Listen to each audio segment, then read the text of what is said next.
사도신경 두 번째 시간입니다. 이제 사도신경을 공부하는 건 성경 66권이 굉장히 방대합니다. 어떻게 보면은 굉장히 짧다고 할 수 있어요. 짧지만 맘만 먹으면 짧게 확 읽을 수 있는 책이면서도 아무리 마음 먹어도 잘 읽혀지지 않는 책. 그래서 굉장히 광범위한 그 성경에 대해서 그럼 도대체 너희가 믿는 게 뭐냐?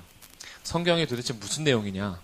너희가 믿는다라고 하는데 그것이 무엇인지에 대해서 내용을 고백할 필요가 있었던 것입니다. 그래서 그 내용을 요약한 것이 사도신경이에요. 그래서 사도신경 내용 안에는 성경의 방대한 것이 집중적으로 이제 요약되어 있는 거죠. 그래서 저희들이 그것을 이제 공부하고 있습니다. 한번 같이 사도신경 프린트물 나눠드린 거 있죠? 프린트 보시면서 우리 신앙 고백으로 한번 사도신경 같이 읽도록 하겠습니다. 고백하면서 읽어보겠습니다. 시작. 나는 전능하신 아버지 하나님 천지의 창조주를 믿습니다. 나는 그의 유일하신 아들 우리 주 예수 그리스도를 믿습니다. 그는 성령으로 잉태되어 동정녀 마리아에게서 나시고 본디오 빌라도에게 고난을 받아 십자가에 못 박혀 죽으시고 장사된 지 사흘 만에 죽은 자 가운데서 다시 살아나셨으며 하늘에 오르시어 전능하신 아버지 하나님 우편에 앉아 계시다가 거기로부터 살아있는 자와 죽은 자를 심판하러 오십니다. 나는 성령을 믿으며 거룩한 공교회와 성도의 교제와 죄를 용서받는 것과 몸의 부활과 영생을 믿습니다. 아멘. 예. 신경은 나는 믿습니다 라는 고백으로 우리의 신앙을 고백하는 내용들인데 지난주에 1항, 2항을 했습니다. 1항, 파란색으로 되어 있는 부분은 성부 하나님에 대한 신앙 고백이요. 2항부터 7항까지 성자 하나님, 예수님에 대한 신앙 고백이며 8항부터 12항까지는 성령 하나님에 대한 신앙 고백으로 구조가 되어 있다라고 말씀드렸습니다. 그래서 이제 우리들은 성자 하나님에 대한 신앙 고백 두 번째 항까지 이제 하면서 성자 하나님에 대한 신앙 고백은 결국 2항 나는 그의 유일하신 아들 우리 주 예수 그리스도를 믿습니다. 이 부분은 예수님이 누구신지에 대해서 신분에 대한 신앙 고백이었다면 이제 오늘부터 공부할 3항부터 7항까지 여기는 성자 하나님의 하신 일, 그분이 무엇을 하셨으며 우리를 위해서 어떤 일을 하셨는지 사역에 대한 이제 신앙 고백을 하게 됩니다.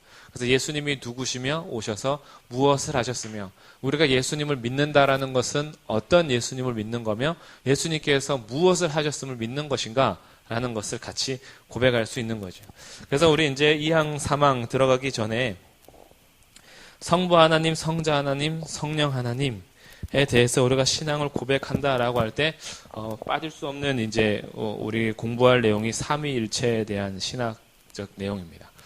쉽지 않지만 반드시 우리가 해야 하고 그리고 이해가 되지 않지만 반드시 받아들여야 하는 그것이 이제 삼위일체 하나님이죠.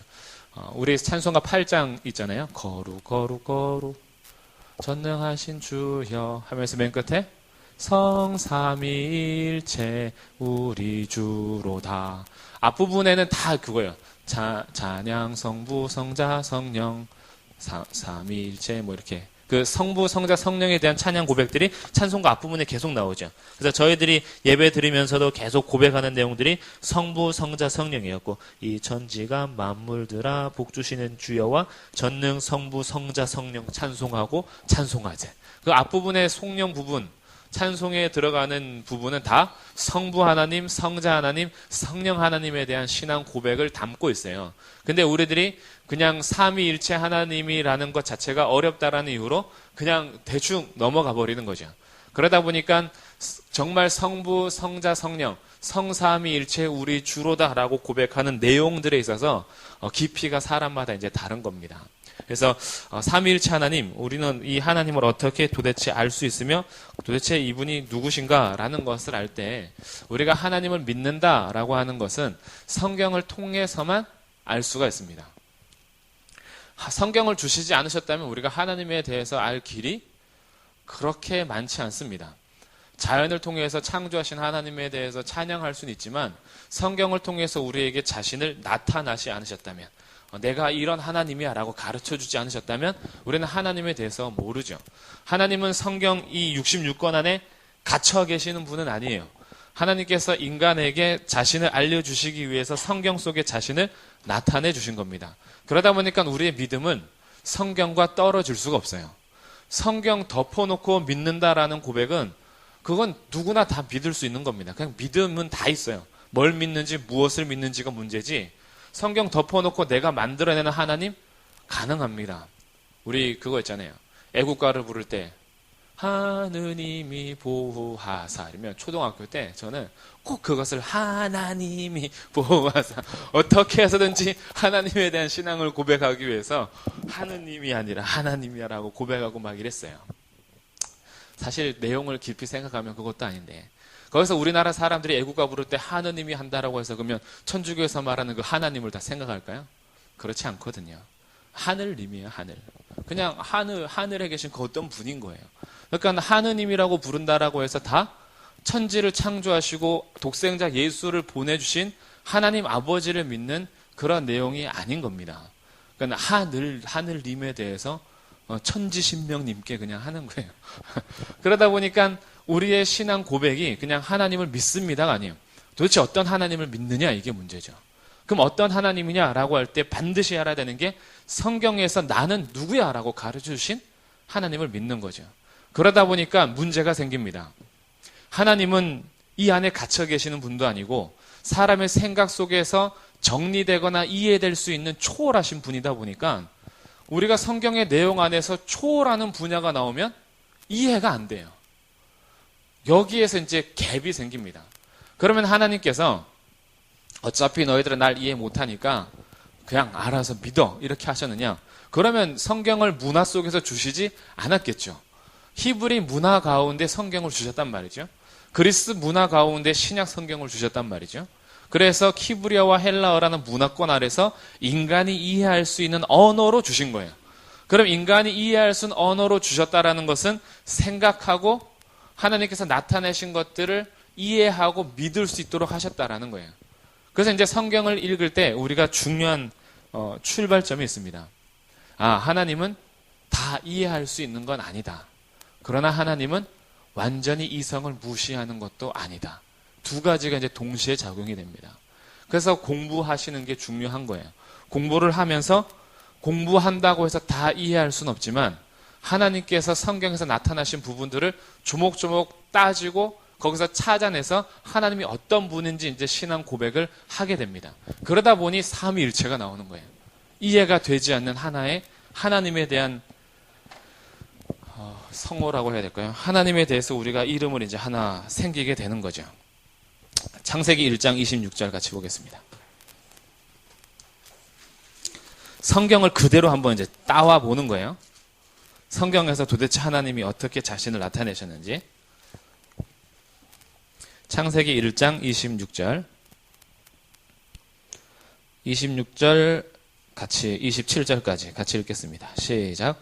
하나님이 이르시되 우리의 형상을 따라 우리의 모양대로 우리가 사람을 만들고 그들로 바다의 물고기와 하늘의 새와 가축과 온 땅과 땅에 기는 모든 것을 다스리게 하자 하시고 하나님이 자기 형상 곧 하나님의 형상대로 사람을 창조하시되 남자와 여자를 창조하시고. 자, 하나님께서 인간을 창조하실 때 자기를 뭐라 표현하냐면 우리의 형상을 따라 하시죠. 우리의 형상을 따라 사람을 만들자. 우리의 모양대로. 그리고 27절에서는 하나님의 형상대로 사람을 창조하시는데 남자와 여자로 창조하십니다. 하나님의 뭔가 이 우리됨이 이제 있는 거예요. 우리. 이 복수라고 말해서는 또 안 돼요. 이게 우리 표현으로는 1인칭 이제 복수입니다. 그래서 우리들이라고 할 때는 두 명 이상이죠. 2명 이상이 우리라는 표현이에요. 어쨌든 그럼 하나님께서 지금 자신을 우리의 형상대로라고 하면서 남자만 만든 것이 아니라 여자를 만드셨단 말이에요. 그러면 남자와 여자를 만드셨다라는 것은 하나님 안에는 남자가 갖고 있는 성경 안에서 오늘날의 우리 사회에서나 세상에서 말하는 남성성 말고 성경에서 말하는 남성성이 있어요. 하나님 안에는 이런 남성성이 있습니다. 그리고 하나님 안에는 여성성도 있어요. 하나님은 우리가 생각하기에 남자, 여자, 하나님은 하나님 아버지라니까 괜히 하나님은 남자구나 이렇게 생각할 수 있잖아요. 그렇지 않다라는 겁니다. 하나님은 무슨 성을 가지고 있는 인간이나 동물의 개념이 아니에요. 하나님은 영이시기 때문에 남성, 여성 이렇게 수컷, 암컷 이렇게 할 수가 없습니다. 하나님 안에는 동시에 있어요. 그래서 하나님께서 천지를 창조하실 때 우리 형상대로 하자 했단 말이죠. 그러면서 이제 삼위일체 하나님이 우리라는 하나님이 창조하실 때 2절 보세요. 1장 2절. 1절에서 선포하죠. 태초에 하나님이 천지를 창조하신다라고 선포하면서 2절. 그 땅이 혼돈하고 공허하며 흑암이 깊음 위에 있고 하나님의 영은 수면 위에 운행하신다 하면서 하나님의 영이 존재한다라는 걸 알게 돼요. 우리의 형상 가운데 1장 2절에서 드러난 것은 하나님의 영입니다. 하나님의 영이 수면 위에 운행하시면서 하나님의 영이 존재하시구나 라고 알게 되죠. 그러면서 3절 하나님이 이르시되 빛이 있으라 하시면서 말씀을 하십니다. 근데 이 말씀에 대해서 이제 요한복음은 뭐라고 얘기하느냐. 자, 요한복음 1장 너무나 유명한 시작이죠. 요한복음 1장 1절부터 3절.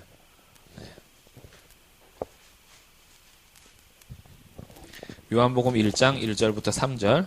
신약성경 142쪽이요. 예, 142쪽이요. 신약성경 142쪽.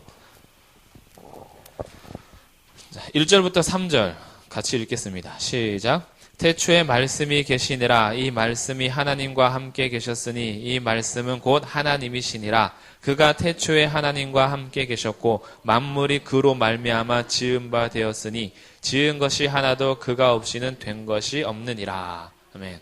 자, 창세기 1장 3절에서 하나님이 이르시되라고 하면서 말씀과 동시에 창조가 되죠. 근데 이 말씀이 곧 누구냐고 했더니 1장 1절에 태초에 말씀이 계시는데 이 말씀이 하나님과 함께 계셨어요. 이 말씀이 또 하나님이시래요. 그러니까 말씀이 있다라는 걸 압니다. 말씀이 곧 하나님이심을 알아요. 성경을 이제 그대로 한번 갖고 와 보는 거예요. 근데 이 만물이 그로 말미암아 지은 바 됐대요. 말씀으로 말미암아 지은 바 됐답니다. 그러니까 창조할 때부터 이제 말씀이 함께 있는 거예요. 그럼 이 말씀이 누구냐라고 봤더니 1장에서 쭉 진행되면서 14절 말씀이 육신이 되어 우리 가운데 거하셨대요. 그리고 이분이 16절 우리가 다 그의 충만한 데서 받으니 은혜 위에 은혜다. 율법은 모세로 말미암아 주어진 것이요 은혜와 진리는 예수 그리스도로 말미암아 온 것이다 라고 하면서 예수 그리스도가 말씀이구나 라는 걸 이제 알게 됩니다. 성경을 그대로 갖고 와서 하나님이 누구신지 이제 알아가는 거예요. 그럼 말씀이 곧 예수 그리스도라는 걸 알게 돼요. 근데 말씀이 또 하나님이라고 선언을 했습니다. 또한 18절, 1장 18절 본래 하나님을 본 사람이 없으되 아버지의 품속에 있는 독생하신 하나님이 나타나셨대요. 그럼 예수님은 독생하신 하나님이라는 걸 알게 돼요. 이해되시죠? 여기까지. 독생자입니다. 독생자. 독생자 하나님의 아들이시나 하나님이신 분이 이제 우리 성경을 통해서 계시가 되는 겁니다. 그런데 이 예수님께서 14장 요한복음 14장 9절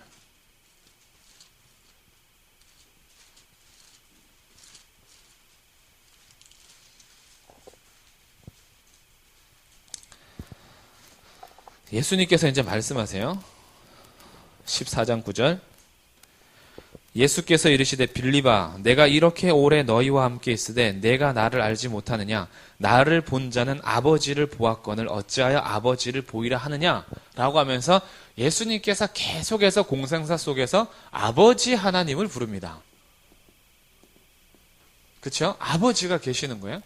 예수님이 나를 본 자는 아버지를 봤다 그래요. 곧 예수님과 하나님은 예수님, 그러니까 성자 하나님과 아버지 하나님은 동일하신 분이다라는 걸 지금 선언하는 거예요. 나를 본 자는 아버지를 보았는데 왜 아버지를 보이라 하느냐라고 이제 예수님 말씀하세요. 그래서 예수님께서 아버지를 부르잖아요. 십자가에서도. 아버지여, 왜 나를 버리십니까? 나의 하나님 나를 버리십니까? 아버지 저들을 용서해 주십시오. 아버지 손에 부탁합니다 라고 예수님은 아버지 하나님을 부른단 말이에요. 그러면서 계속 기도하는 장면이 이제 등장합니다. 17장, 요한복음 17장 11절. 예수님께서 뭐라고 기도하시느냐? 나는 세상에 더 있지 아니하오나 그들은 세상에 있사옵고 나는 아버지께로 가옵나니 거룩하신 아버지여 내게 주신 아버지의 이름으로 그들을 보존하사 우리와 같이 그들도 하나가 되게 하옵소서. 우리와 같이 하나가 되게 해달래요. 하나라는 걸 이제 알게 돼요. 아, 우리가 하나구나. 우리가 하나 된 것처럼 그들도 하나 되게 해주십시오라고 요청했어요. 이것은 이제 구약에서 신명기 6장 4절에서 쉐마죠. 이스라엘아 들으라 라고 하면서 시작하잖아요. 이스라엘아 들으라. 우리 하나님은 오직 유일한 여호와시니. 우리 하나님 여호와는 오직 유일하시대요. 하나님은 유일하신 분이라고 이제 선언합니다. 유일한 하나님이에요. 다른 하나님 없다라는 겁니다. 오직 하나님 한 분만이 하나님이시라고 이제 선언하는 거예요. 그래서 십계명에서 너는 나 외 다른 신들을 내게 있게 말지니라 라고 이제 선언하시죠. 나 외에는 없는 거예요. 그러니까 우리가 나라고 이제 또 표현됩니다. 이게 우리 국어상으로는 지금 안 맞아요. 나는 우리가 아니에요.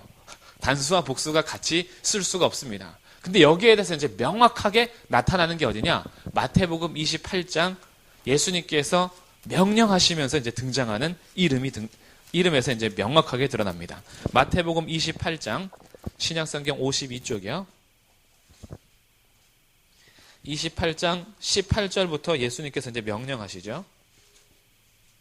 마태복음 28장 18절부터 20절 우리 같이 읽겠습니다. 시작. 예수께서 나와 말씀하여 이르시되 하늘과 땅의 모든 권세를 내게 주셨으니 그러므로 너희는 가서 모든 민족을 제자로 삼아 아버지와 아들과 성령의 이름으로 세례를 베풀고 내가 너희에게 분부한 모든 것을 가르쳐 지키게 하라. 볼지어다 내가 세상 끝날까지 너희와 항상 함께 있으리라 하시니라. 아멘. 자, 19절 한 두 번째 줄에 아버지와 아들과 성령이 나오죠. 예수님께서는 명확하게 밝히시는 거예요. 아버지와 아들과 성령의 이름으로 세례를 베풀라라는 거예요. 근데 여기서 중요한 이제 문법이 하나 드러납니다. 아버지와 아들과 성령 하면 세 분이잖아요. 그러면은 세 분에 대해서 쓰여지는 문법은 복수가 쓰여집니다. 근데 아버지와 아들과 성령의 이름으로 할 때 이 이름이라는 단어가 단수로 쓰여져요. 이제 헬라어에서. 그러다 보니까 아버지와 아들과 성령이 한 단수라는 것을 이제 성경이 우리에게 알려주는 거예요. 그러니 우리가 쉽게 생각하기에 차라리 우리가 이해할 정도라면 하나님은 세 분이시네 이게 편해요. 아니면 하나님은 한 분이시네. 예수님과 성령님은 그냥 좀 그 뒤에 좀 부차적으로 이렇게 다루거나 하나님 한 분만 그냥 있다라고 생각하면 우리가 이해하기가 훨씬 쉬워요. 근데 성경에서 나타난 것을 보니까 하나님은 우리라고 자신을 칭하셨는데 이 우리라는 자신의 칭호에 대해서 아버지와 아들과 성령이 단수로 알려준단 말이죠. 이름이 단수로 쓰여진 거예요. 그러니까 문법이 틀리게 만들어 버립니다. 우리 인간의 문법 안에서 하나님을 따올 수가 없는 거예요. 세 분이면 복수가 되는데 세 분이 아니라 한 분이라고 알려주시는 겁니다. 근데 하나님의 영이 있어요. 성령이 분명히 있어요. 예수님께서 나중에 내가 간 이후에 내가 보혜사를 보낼 거야. 성령을 보낼 거야 라고 약속하세요. 그래서 정말 오순절날 성령이 강림하십니다. 성령이 강림하시고 나서 사도행전 5장에서 아나니아 삽비라 사건이 일어나요. 근데 아나니아 삽비라에서 이제 땅을 팔아서 얼마를 감추잖아요. 근데 감추는데 성령을 속였다라고 그래요.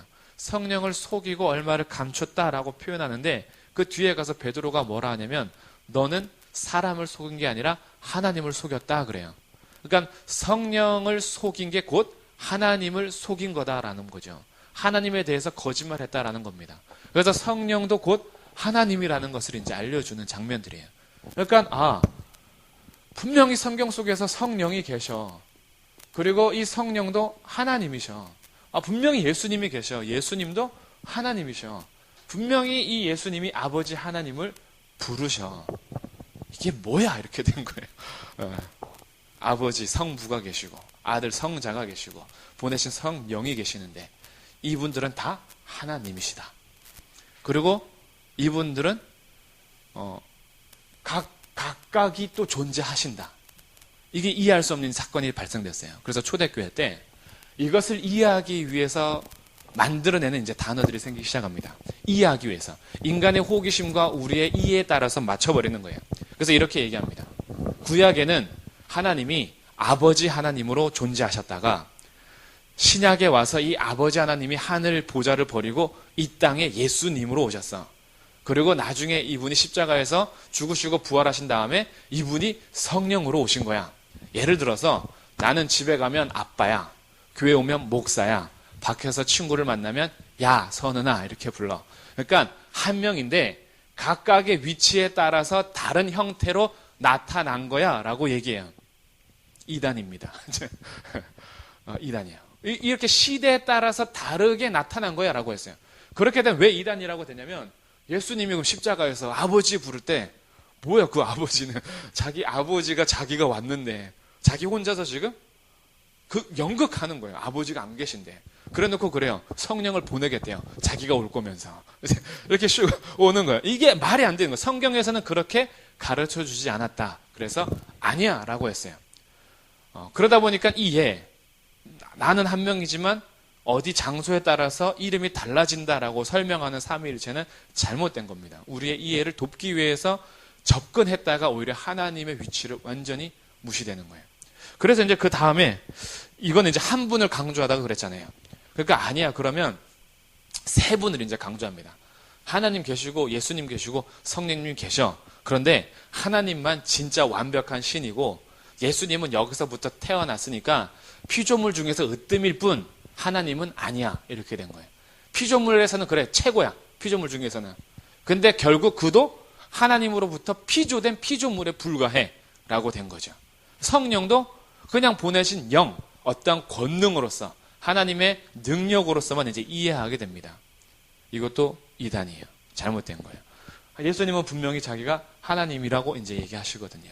성령님도 하나님이라고 얘기해요. 그러니까 성경에 비춰서 아닌 건 다 이제 분류가 되는 겁니다. 그래서 이제 그럼 어떻게 이해해야 되지? 라고 했다가 이제 달걀 가지고 이제 예를 들기 시작했어요. 달걀 봐라. 하나지만 세 개를 구성하고 있지 않냐? 껍데기, 흰자, 노란자. 이렇게 계란이 하나지만 각각의 자리에서 껍데기와 흰자와 노란자를 가지고 있기 때문에 이 하나님이 바로 이런 거다. 이것도 이제 이단이 돼요.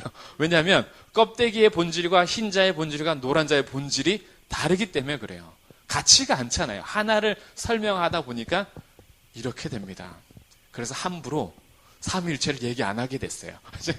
이거 괜히 막 이해하려고 했다가 더 큰일 나는 거죠. 이거를 있는 그대로 그냥 받아들일 수밖에 없는 거예요. 그래서 나온 단어가 하나님은 하나인 거는 성경에서 계속 얘기하니까 동일한 다 하나님이라고 얘기하니까 하나님은 진짜 한 분이시다. 그래서 하나님은 한 분에 대해서 인정합니다. 이것이 이제 일체라고 표현해요. 본질상 하나라는 거예요. 성령 하나님도 거룩하시고 전능하시고 전지하시고 창조하시고 창조주 하나님이요 인간을 구속하는 하나님이요 우리 가운데 전능하시고 전지하신 본질상 아버지 하나님과 동일한 하나님이다. 예수님도 전능하시고 전지하시고 영원하시며 거룩하시고 사랑이 풍성하시고 모든 어디서나 계실 수 있는 동일상 본질상 동일한 하나님이다. 그 아버지 하나님도 동일하시다. 그래서 일체라는 단어가 나와요. 그럼 이건 뭐냐? 분명히 세 분이 계시는데 이거는 세 명, 따로따로 세 한 명, 두 명, 세 명이 아니라 세 위격을 가지고 있다라고 해서 삼위라고 합니다. 각각의 본성이 하나지만 각각의 위치를 그대로 인정하는 거예요. 이 위격이라는 말이 하나님께 대해서 쓰기 때문에 단어를 바꾼 거예요. 인간에게 쓰면 인격입니다. 인격. 각각의 인격이 있다라는 거예요. 사람으로 말하면. 선은이라는 인격, 수진이라는 인격, 이렇게 인격이 다 있는 거예요. 세 위격. 이것을 하나님은 인간이 아니니까 인격이라 말 안 쓰고 각각의 위치에 따라 그대로 존재하고 계시는 거죠. 스스로 다 존재하고 계시는 분이에요. 그래서 세 위격의 본질상 하나인 일체. 삼위일체 하나님이 그래서 나오는 거예요. 그리고 이것은 신학자들이 만들어내서 이해하고 이 신학을 가지고 성경을 보는 게 아니라 성경을 보다 보니까 나올 수밖에 없는 단어가 형성되는 겁니다. 설명할 길이 없잖아요.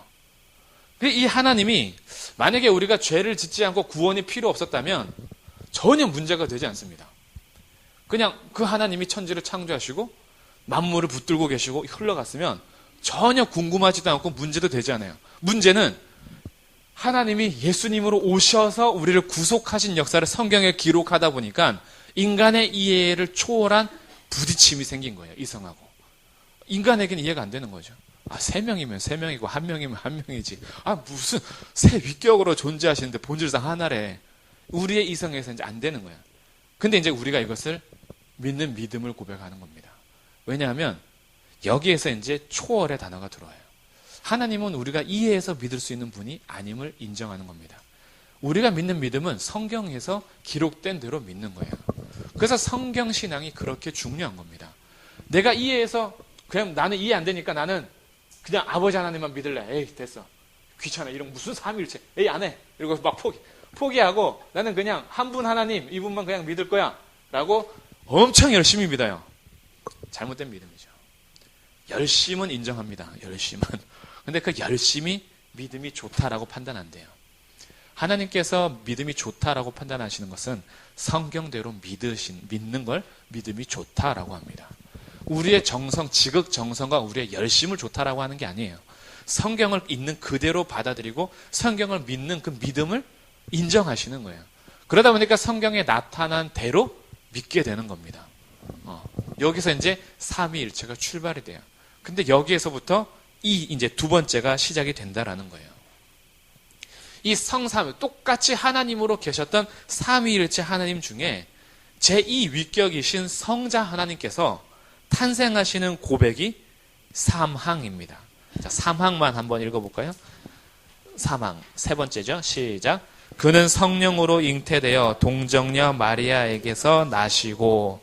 자, 이게 성자 하나님에 대해서 우리를 구원자로 이 땅에 오신 주님에 대한 신앙 고백입니다. 그럼 이 신앙 고백은 무엇을 말하는 것이냐?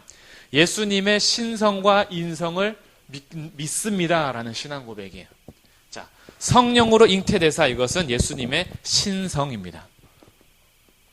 성령으로 잉태되셨다. 이것은 예수님의 신성. 이게 무슨 말이냐면 예수님은 하나님이시다라는 고백이에요.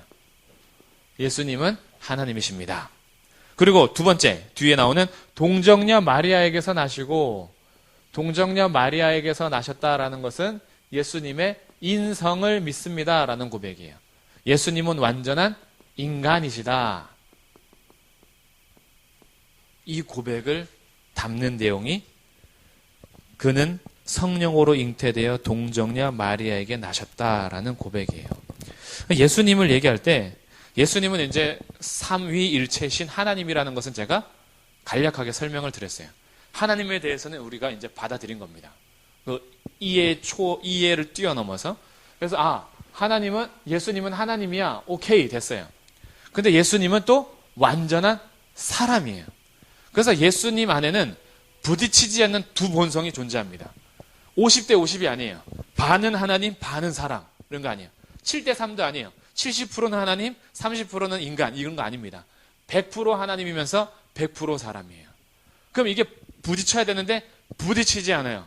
왜냐하면 그렇게 오셨기 때문에. 성령으로 잉태되었으나 동정녀 마리아에게서 10달 동안 뱃속에 계시고 똑같이 사람으로 태어나신 거예요. 그래서 예수님도 인생을 살아가시면서 우리와 똑같이 아픔이 있습니다. 슬픔이 있어요. 눈물도 있고 기쁨도 있고 즐거움도 있어요. 고통도 있고 때로는 정말 나가서 그 연민을 베풀죠. 불쌍히 여기서 이제 긍휼이 이제 여기는 마음이 이제 생기는 거죠. 때로는 분노하십니다. 성전을 엎어버리시죠. 똑같이 사람의 감정을 그대로 가지고 있어요. 배도 고프십니다. 40일 금식하고 나서 하나님이시면 배 안 고프시죠. 하나님께서는 창조하시고 나서 지금까지 드신 게 없는데요. 뭐 드셔서 배부르시는 분이 아니에요. 근데 예수님은 완전한 인간으로 오셨기 때문에 사람으로서 배 고픕니다. 40일 동안 금식하시고 나서 정말 배고팠어요. 그때 사탄이 와서 그러잖아요. 배고프지. 돌덩이 있는데 넌 하나님이지 않냐. 그러니까 너 이거 떡덩이 만들어서 먹어. 하나님의 실력이 없고 능력이 없어서 하는 게 아니라 야, 사람이 떡으로만 사는 거 아니다. 이러면서 말씀으로 이제 이겨내시죠. 어쨌든 그 배고픔이 있단 말이에요. 이게 다 예수님의 인성을 얘기하는 겁니다. 그리고 누가복음에서는 예수님도 자라나셨다 그래요. 그러니까 성장 단계가 있는 겁니다. 예수님 처음부터 그냥 하늘에서 멋지게 등장하시면 얼마나 좋아요. 내가 너희를 구원하러 왔다. 그래서 구름 타고 쫙 나타나서 전 세계를 한 바퀴 쫙 도신 다음에 나를 믿으라 이렇게 하고 예수님께서 모두가 보는 앞에서 공중에서 십자가 탁 지시고 너를 위해서 죽는다. 이렇게 하면 사람들이 정말 하늘에서 찬란한 빛을 뿌리면서 왔는데 또 십자가에서 우리 죄를 대신해서 죽는다라고 막 할 때 그러면 사람들이 믿겠지라고 이제 생각할 수 있잖아요. 근데 예수님께서 그렇게 하지 않으셨어요. 그렇게 할 수 없어서 그렇게 하지 않은 게 아니라 그렇게 하면 우리의 죄값이 치러지지 않기 때문에 그렇게 안 한 겁니다. 사람이 되셔야만 했던 이유가 있고 하나님으로 그대로 오셔야 됐던 이유도 있어요. 그래서 우리가 예수님이 성령으로 잉태되어 동정녀 마리아에게 나셨다라고 신앙을 고백하면서 예수님이 하나님이심을 믿습니다. 예수님이 사람이심을 믿습니다라는 신앙 고백 안에는 우리의 죄사함과 구원과 밀접한 연관이 있습니다. 그래서 굉장히 중요한 거죠. 사실 사람들 이해시키려면 그냥 동정녀 마리아 탄생 삭제하면 더 좋아요. 예수님이 오셨어. 어떻게 오셨는지는 비밀이야. 근데 오셨어. 이러면 돼요. 근데 꼭 처녀가 잉태하여 아들을 낳았대. 이걸 설명하려면 이거 어떻게 설명해요? 안 믿죠. 무슨 말도 안 되는 소리를 하고 있냐. 어떻게 처녀가 알을 낳냐. 이러면서 안 믿죠. 근데 말도 안 되는 것을 왜 집어넣는가? 말이 되지 않는 사건이 아니면 우리 죄를 용서할 수 없기 때문에. 그래서 이 동정녀 탄생이 이제 기록이 되는 겁니다. 그래서 헬라 철학자들은 뭘 부인했냐면 예수님의 사람됨을 부인해요. 어떻게 하나님이 더러운 육체를 입고 오시냐. 하나님이 응애 태어나서 엄마 젖 먹고 태어나면서 엄마가 기저귀 갈아주고 막 하나님이 이건 난 받아들일 수 없다 이거죠. 내가 상상하는 하나님은 그런 하나님 아니야. 하나님은 전능하셔서 확 오셔야지. 하나님이 응애 배고파서 막 젖 달라고 찡찡거리고 울고 막 이게 기저귀 갈아줘야 되고 이 상상 한번 해보세요. 자라면서 엄마가 야 숟가락질 못하냐 빨리 이렇게 연습해 이러면서 막 밥 먹이고 막 밥 먹다 흘리고 막 이게 헬라 철학자들이 이해가 안 되는 거예요. 어떻게 하나님이 그래 그래서 이거 부인합니다. 예수님이 십자가에서 죽은 건 육체로 그냥 보였을 뿐이야. 현실이 아니었어. 그거는 그냥 그렇게 보인 것 뿐이야 라고 만들어내죠. 하나님의 신성, 하나님의 너무 거룩하심과 하나님의 높으심을 인성에다 맞추려고 하다 보니까 헬라 철학자들은 자기 철학과 지혜로 이해가 안 돼서 거부합니다. 그러면 히브리 철학자들은 뭘 거부하느냐? 하나님의 신성을 거부해요. 예수님의 신성을 거부해요. 예수 지가 뭔데 하나님이래 이거죠. 아니 신성 모독죄를 짓다니. 우리 하나님은 오직 유일하신 한 분이요. 그 하나님이 어떻게 사람 지금 너가 하나님이라고 말도 안 되는 소리라고 하면서 신성을 거부해요. 그래서 둘 중에 하나만 거부해도 예수님을 온전히 믿지 않는 겁니다. 이게 이제 우리 사도신경에 고백되어 있는 내용들이에요. 자, 로마서 1장 가보겠습니다.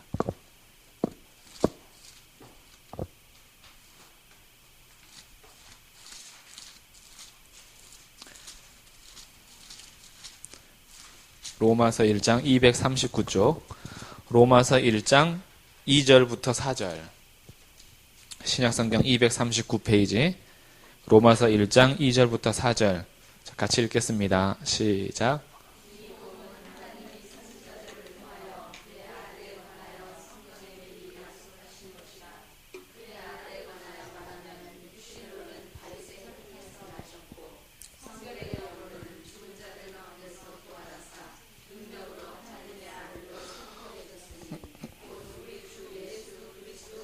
예, 아멘. 자, 복음에 대해서 얘기하면서 이 복음은 하나님이 선지자들을 통해서 그의 아들에 관하여 성경에 미리 약속하신 것이래요. 그러니까 성경을 통해서 이 아들에 대해서 계속 약속해 왔습니다. 근데 그 아들에 관해서 뭘 약속했냐면 3절. 그 아들에 관하여 말하면 육신으로는 다윗의 혈통이다. 예수님의 인성을 말합니다. 육신으로는 다윗의 혈통을 통하여 나셨고 4절 성결의 영으로는 신성을 말하죠. 성결의 영으로는 죽은 자들 가운데서 부활하사 능력으로 하나님의 아들로 선포되셨다. 그가 누구냐? 곧 우리 주 예수 그리스도다 이거죠. 그러니까 예수 그리스도는 인성, 혈통을 따라서는 다윗의 혈통으로, 그러나 성결의 영으로는 성령을 통하여서 탄생됐다라는 거예요. 그래서 예수님의 그러면 이제 탄생 장면을 우리 한번 성경을 통해서 보도록 하겠습니다. 자, 누가복음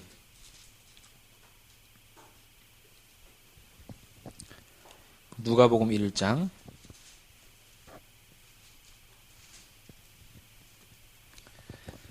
26절 88쪽입니다. 88쪽 신약성경 88쪽 누가복음 1장 26절 26절부터 이제 여섯째 달에 하면서 천사 가브리엘이 갈릴리 나사렛 동네 옵니다. 근데 여기 27절 다윗의 자손 요셉이라는 사람과 약혼한 처녀가 있어요. 이스라엘 결혼에 대해서 다시 한번 설명드리면 결혼식 약혼을 먼저 하면 법적으로는 부부나 1년 동안 합방하지 않습니다. 각각의 처소가 있어요. 약혼을 하고 신부는 신부의 집에 신랑은 신랑의 집에 있습니다. 그러나 법적으로는 부부예요. 지금 요셉과 마리아가 이 법적 부부인 약혼한 상태입니다. 그래서 다윗의 자손 요셉이라는 사람과 약혼한 처녀예요. 부부지만 아직까지 합방하지 않은 처녀로서 존재하고 있을 때 그가 마리아인데 천사가 28절 그에게 들어가서 말합니다.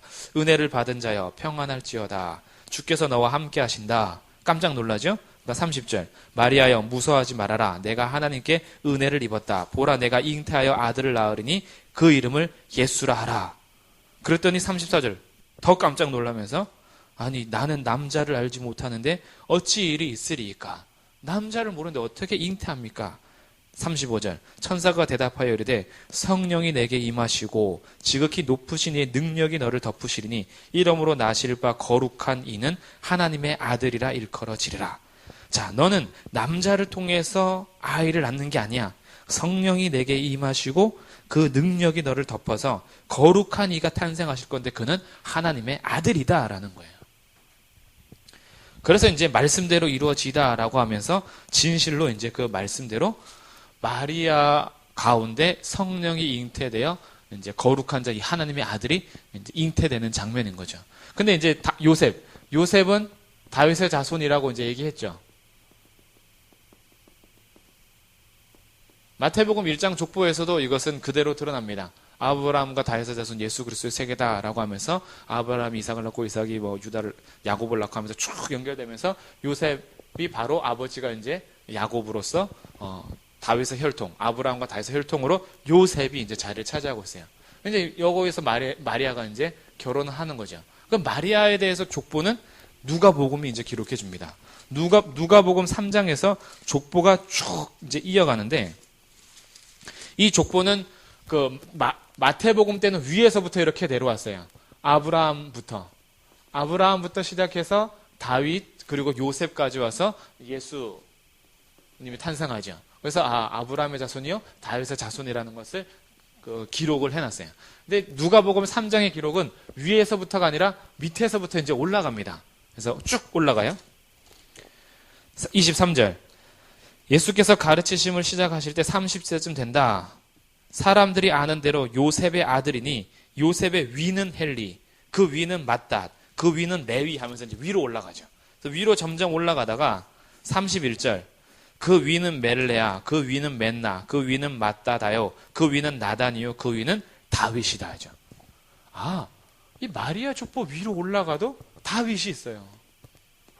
언제부터 갈라졌냐면 이 다윗의 족보하고 요셉, 남편 요셉과 마리아의 족보가 언제부터 갈라지냐면 다윗 밑에서부터 이제 나눠져요. 요셉은 다윗 솔로몬으로 갑니다. 근데 마리아 족보는 다윗 나단으로 가요. 여기서부터 이렇게 족보가 갈라지지 동일하게 마리아도 다윗의 자손이라는 걸 알게 돼요. 그래서 마태복음 족보와 누가복음 족보를 통해서 예수님은 남편인 요셉뿐만이 아니라 아내인 마리아, 엄마 아빠가 다 다윗의 자손으로서 다윗의 혈통으로 탄생하십니다. 이게 하나님의 약속이었어요. 하나님께서 다윗에게 한 약속이죠. 너의 후손을 통해서 메시아가 온다는 약속을 이제 한 거죠. 그래서 혈통적으로 예수님이 메시아의 혈통 가운데 탄생한 겁니다. 근데 이것이 남자의 씨가 아니라 성령의 씨로서 이제 탄생되어야 하는 이유가 이제 있는 거죠. 사람으로 왔어야 되는 이유와 하나님으로 왔어야 되는 이유에 대해서 이제 같이 공부해 보도록 하겠습니다. 자, 사람으로 왔어야 되는 이유. 자, 인성에 대해서. 혈통. 다윗의 혈통으로 나신 예수님이 왜 굳이 사람으로 그렇게 오셨어야만 했는가? 예수님이 우리 모든 것을 다 똑같습니다. 배고프시고 아프시고 그리고 눈물도 있으시고 기쁘시고 이런 모든 감정, 고통, 그리고 기쁨 이런 건 다 같이 갖고 계세요. 근데 우리와 하나 차이가 있다면 인간으로서 우리와 다 똑같은데 하나 차이, 죄가 없으십니다. 이게 이제 우리와 다른 점이에요. 딱 하나예요. 이 죄가 없음에 대해서는 나중에 여기서 이제 드러나요. 이분이 하나님이시기 때문에 죄가 없어요. 사람의 혈통으로 났으면 태어날 때부터 죄인으로 태어납니다. 이건 나중에 이제 신성을 얘기하면서 얘기하고. 그럼 왜 굳이 사람으로 왔어야 됐냐 이거죠. 완전한 인간이 되어야 됐던 이유는 하나님께서 처음에 말씀하실 때 창세기에서 이렇게 말씀하시죠. 자, 창세기 2장으로 가보겠습니다.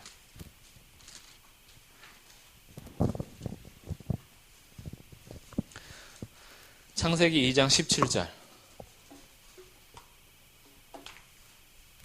에어컨 잠깐 켰다 끌게요.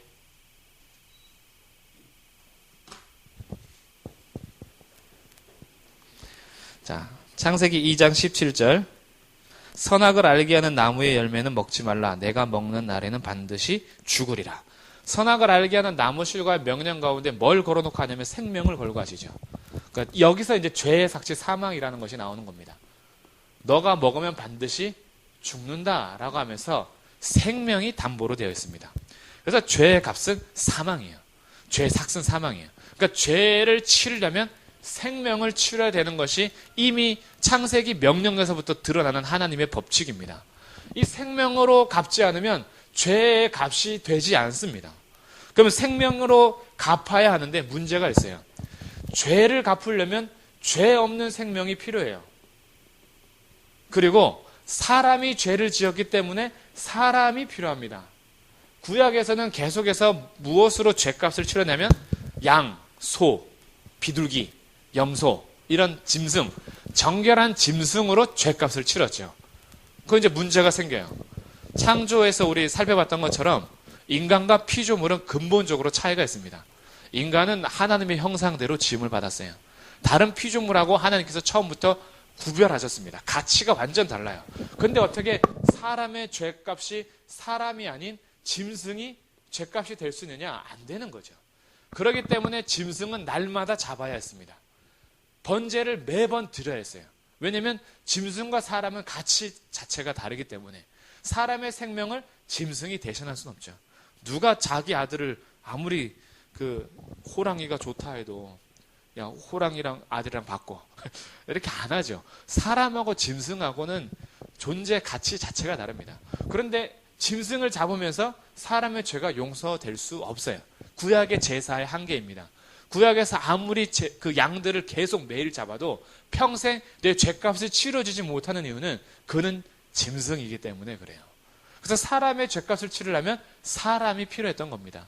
예수님이 사람으로 오셔야 됐던 이유예요. 사람으로 오시지 않으셨다면 죄값이 치러질 수가 없기 때문에 그렇습니다. 그래서 예수님은 사람으로 이제 오시는 거죠. 그리고 또 죄값을 치르기 위해서 오셨다. 그리고 또 하나 히브리서 같이 가보겠습니다.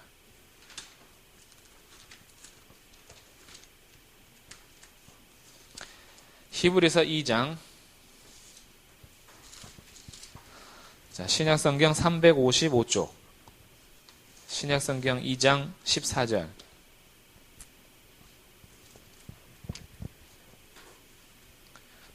네, 355쪽.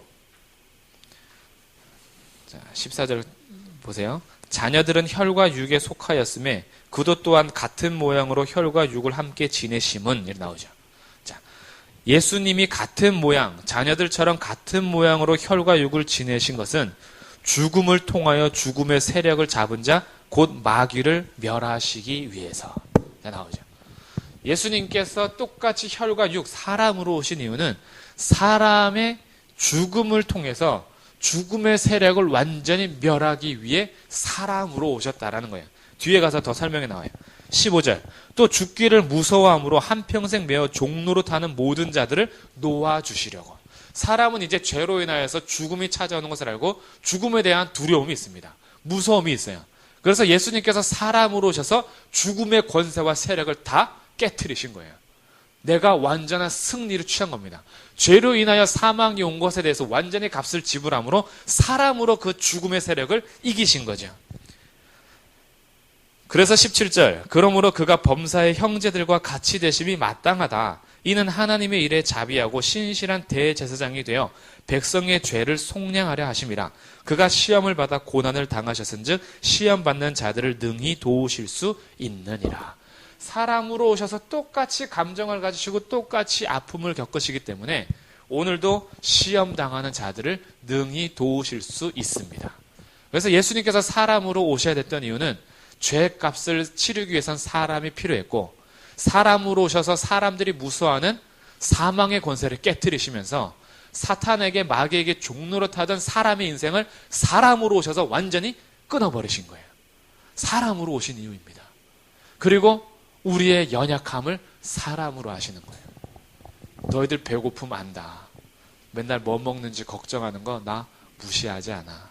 요즘에도 다음 달 카드값 어떻게 내나 걱정하지? 나 그거 알아. 나도 가서 40일 배고파 보니까 진짜 힘들더라. 아시는 거예요. 아, 정말 아픔 가운데 있는 거 내가 그 땅에 가보니까 정말 너희의 고통, 인생의 그 죄와 사망에 매여서 사는 너희의 인생, 죽음 앞에서 예수님 눈물을 흘리시잖아요. 죄가 아니었으면은 죽음을 보지 않았던 이 세상에 죄로 인하여서 죽음이 찾아와 사랑하는 나사로가 죽은 무덤 앞에서 통분히 여기시잖아요. 이 죄 때문에, 이 권세 때문에, 이 죄의 권세와 사망의 종로로 타는 인간의 인생을 불쌍히 여기시고 통분히 여기시는 거예요.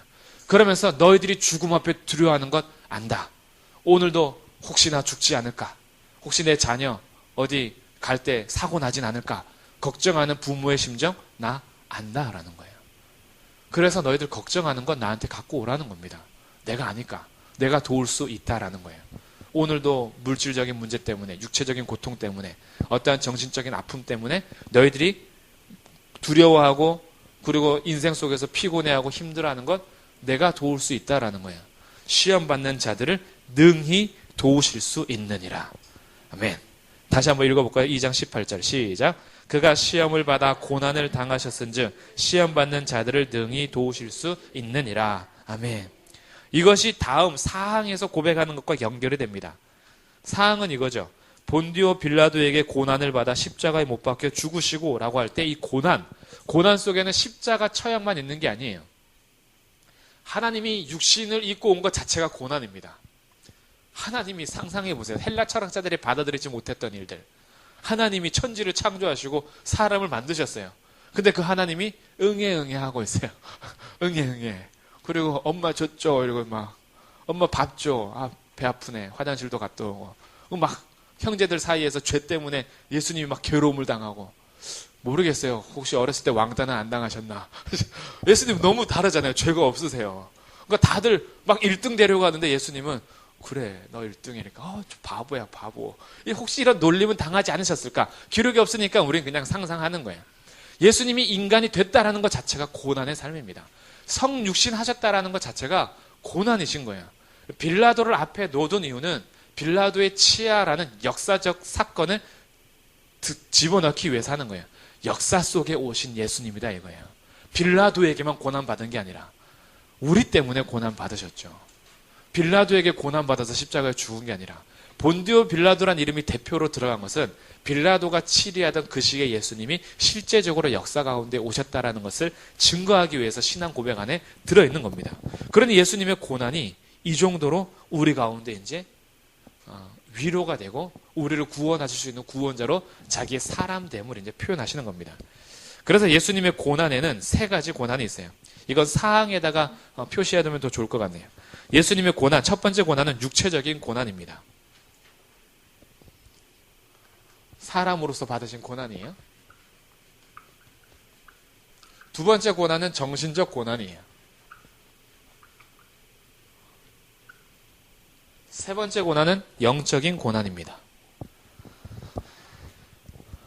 육체적으로, 정신적으로,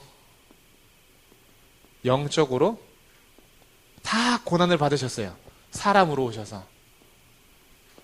육체적 고난은 뭐냐? 방금 말씀드린 것처럼 사람이 되신 것 자체가 예수님에게는 고난이에요. 예수님이 사람이 되셨는데 그것도 사람으로 오셨어도 좀 왕궁에서 오셨으면 얼마나 좋아요. 그런데 어디서 오셨냐면 구유에 오셨어요. 아니 누일 곳이 없어서 구유에 눕혀놓고 있는 거예요. 요즘에 산부인과가 조금만 좀 지저분하게 보여도 엄마들 엄청 스트레스 받거든요. 될 수 있으면 깨끗한 데 가야 되고 될 수 있으면 수술 잘하는 데 가줘야 돼요. 이렇게 의사들도 뭔가 딱 청결한 것 이런 거 원하죠. 누가 마구간에서 애기 낳는다고 해보세요. 말이 안 되는 일입니다. 근데 예수님이 누일 곳 없어서 구유에 누이셨어요. 그러니까 예수님께서 육체적인 고난을 당하시는 겁니다. 오늘날 탄생에 대해서 혹시 자기의 탄생을 내가 왜 이렇게 태어났을까 하시는 분 계신가요? 예수님으로부터 위로를 받으세요. 예수님께서 그렇게 태어나셨어요.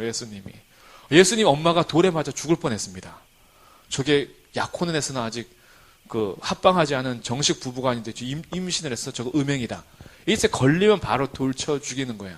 그러니까 인간으로 봤을 때는 완전 실수하죠. 예수님이 그렇게 태어나셨어요. 이런 육체적인 고난을 다 받으시는 겁니다. 광야에서 시험 받으셨죠. 배고프신 거. 그래서 뛰어내려라 막 육체적으로 계속해서 시험을 합니다. 그리고 육체적인 고난 가장 절정은 십자가 고통이죠. 채찍을 계속 맞으시고 침뱉음 당하시고 그리고 못질 당하시고 이런 육체적인 고난. 못질할 때 예수님은 난 하나님이니까 안 아파. 계속 박든지 이러지 않으셨어요. 우리랑 똑같이 아프십니다. 가시면류관 쓰실 때 가시가요. 제 손가락보다 아마 더 굵은 것으로 알고 있어요. 그냥 이렇게 얹어놓은 게 아니에요. 이렇게 확 씌운 겁니다. 이게 들어가는 거예요. 머리를 관통해서 뚫려가면서 여기서 피가 이제 흐르는 거죠. 그거 예수님께서 무덤덤하게 받지 않으십니다. 엄청 고통을 받으세요. 이게 육체적인 고난이에요. 두 번째, 정신적인 고난. 비방당하시는 것. 모욕당하세요. 욕도 들으십니다. 강도들이요. 자기들도 같이 십자가에 못 박혀 있으면서 예수님 욕하고 앉아있어요. 박혀 있어요. 이렇게 양쪽에서. 네가 하나님이냐 이러면서 막 욕설 엄청 합니다. 무슨 욕을 했는지 성경에 기록을 해뒀으면 더 현실적이었을 텐데 욕설이 뭘 했는지는 기록하지 않지만 그냥 강도들도 욕하더라 이러고 말았어요. 욕설을 들으셨어요. 가장 사랑하고 함께 동고동락했던 제자들로부터 배신을 당합니다. 사람으로부터 외면을 당해요. 주인이 이 땅 가운데 왔는데 아무도 영접하지 않습니다. 전 세계에서 왕따를 당하신 거예요. 주인이 자기 집에 왔는데 아무도 그를 받아들이지 않습니다. 정신적인 고난이에요.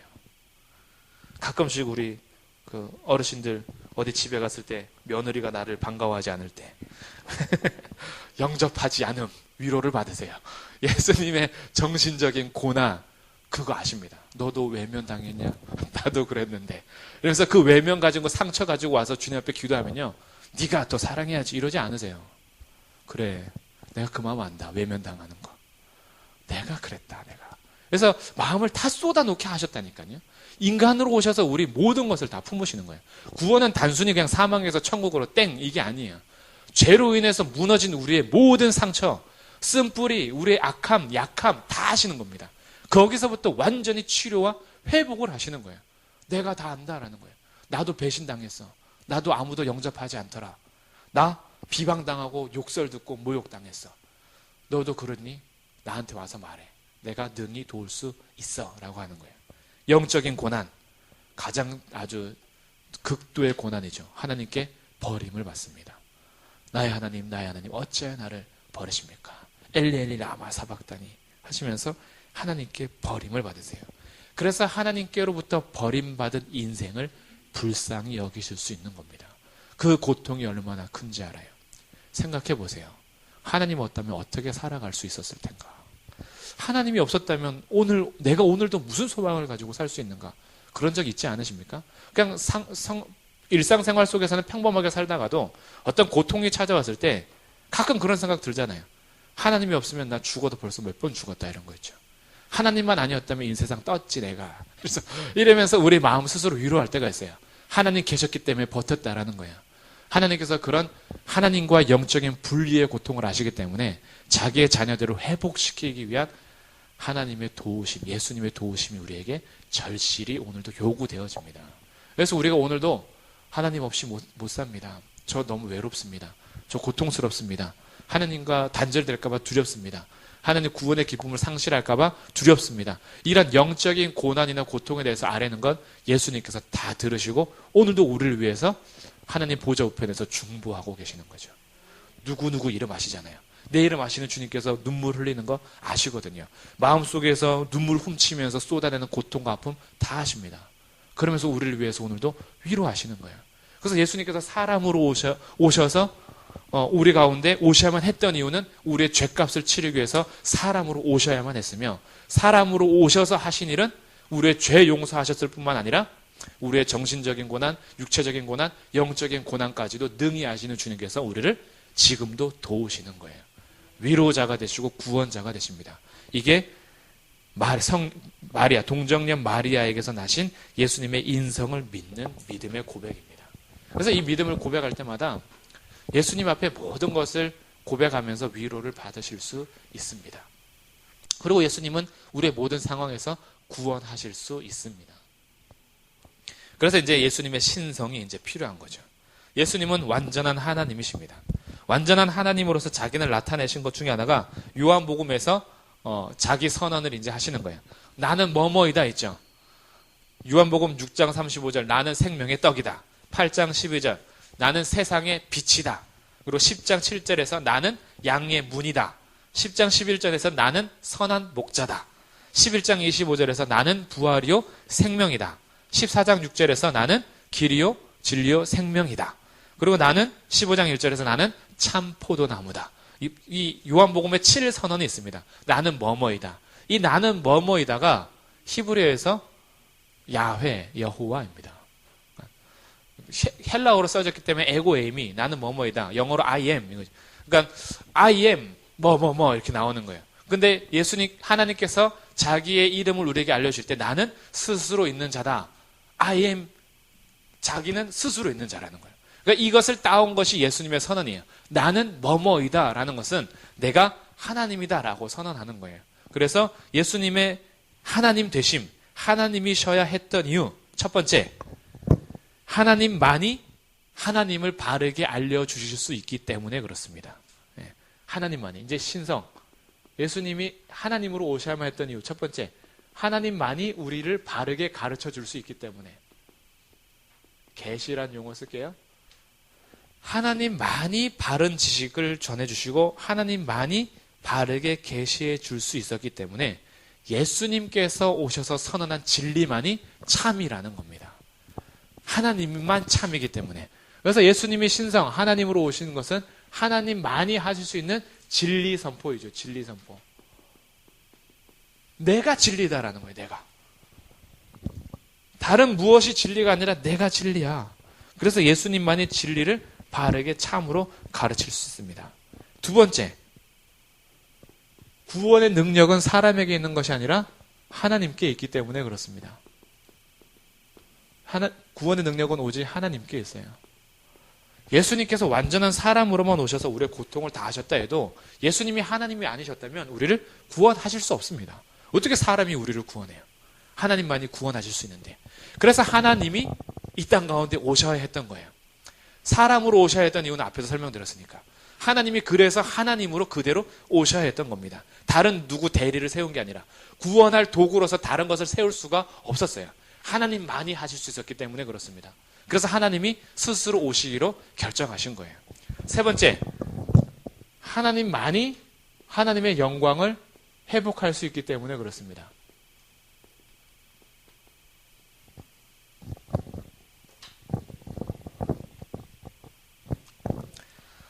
이건 사실 그렇게 쉽지 않은 부분이에요. 하나님의 영광을 회복한다는 부분에 있어서.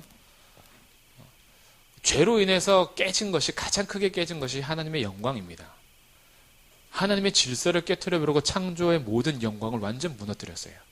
그 하나님에 대해서 반역하면서 스스로 하나님이 되고자 했던 것은 하나님의 영광에 대해서 반역한 겁니다. 근데 이렇게 무너지고 깨진 하나님의 영광을 하나님 외에 그 누가 다시 회복시킬 수가 없어요. 왜냐하면 하나님이 절대자시고 하나님보다 더 위대하거나 큰 게 없잖아요. 뭔가 덮으려면은 깨진 걸 덮으려면 그 깨진 것보다 더 큰 게 필요합니다. 아니면 그 깨진 거와 동일한 게 필요하든가. 근데 깨졌는데 그것보다 작은 단위가 그것을 메꿀 수가 없잖아요. 그러니까 하나님 외에 다른 어떤 피조물들은 아무리 그가 거룩한다 해도 크기 자체가 안 맞습니다. 그래서 하나님의 훼손된 영광을 회복할 수 있는 분은 하나님만 하실 수 있어요. 그래서 하나님이 오셔야 했던 겁니다. 그래서 예수님이 오신 거예요. 그래서 하나님이 오셔야 됐고 하나님으로서 오신 것이 아니라 사람으로 오셔야 됐던 이유가 여기에 있습니다. 우리의 구원을 위한 것이요, 하나님의 영광의 회복을 위한 것입니다. 그래서 신성과 인성을 가지신 예수님만이 우리의 유일한 구원자와 중보자가 되십니다. 이것이 세 번째 항의 고백인 거예요. 네, 세 번째 항. 그는 성령으로 잉태되어 동정녀 마리아에게 나시고, 이 고백입니다. 그래서 요한복음 1장 14절, 말씀이 육신이 되어 우리 가운데 거하심에 우리가 그의 영광을 보니 아버지의 독생자의 영광이요 은혜와 진리가 충만하더라. 그래서 그 다음에 복음을 전할 때마다 이렇게 선언할 수밖에 없는 겁니다. 예수 그리스도 외에는 우리를 구원할 이름을 주신 이가 없다. 예수님 아니면 하나님과 인간이, 하나님이시면서 사람이신 분은 예수님 외에 없는 거예요. 그러니까 다른 어떠한 것도 우리의 구원자가 될 수 없습니다. 사람이 아무리 완벽하게 지냈어도요, 그 사람은 하나님이 아니잖아요. 그래서 구원자가 될 수 없습니다. 그리고 예수님만이 하나님인 동시에 사람이기 때문에 예수님만이 우리의 유일한 구원자 되십니다. 믿을 수밖에 없는 거죠. 그래서 그분에 대한 이제 고백이 사망이었고, 자, 사항 같이 읽겠습니다. 사항 시작. 본디오 빌라도에게 고난을 받아 십자가에 못 박혀 죽으시고, 자, 빌라도가 유대 지방을 다스린 시기는 AD 26년부터 36년까지예요. AD 26년, 그러니까 예수님 탄생을 기점으로 해서 26년부터 36년까지 유대 지방 총독으로 온 사람입니다. 예수님께서 십자가에서 못 박히셨을 때가 AD 30년경이에요. 그러니까 빌라도가 총독으로 했을 때죠. 그러니까 본디오 빌라도에게 고난을 받으셨던 것은 역사적 사실을 증명하는 것입니다. 예수님으로 이 땅 가운데 역사 속의 구원자로 오셨다라는 거죠. 역사 속에 오셔서 예수님께서 십자가에서 죽으신 것은 유월절 어린 양과 대속죄일의 아사셀 염소를 예수님께서 보여주는 겁니다. 자, 예수님의 죽음 구약에서 한번 찾아볼게요. 출애굽기 12장입니다.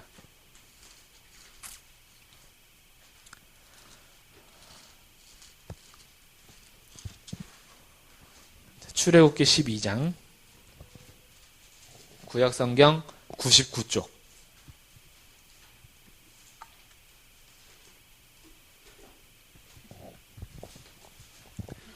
출애굽기 12장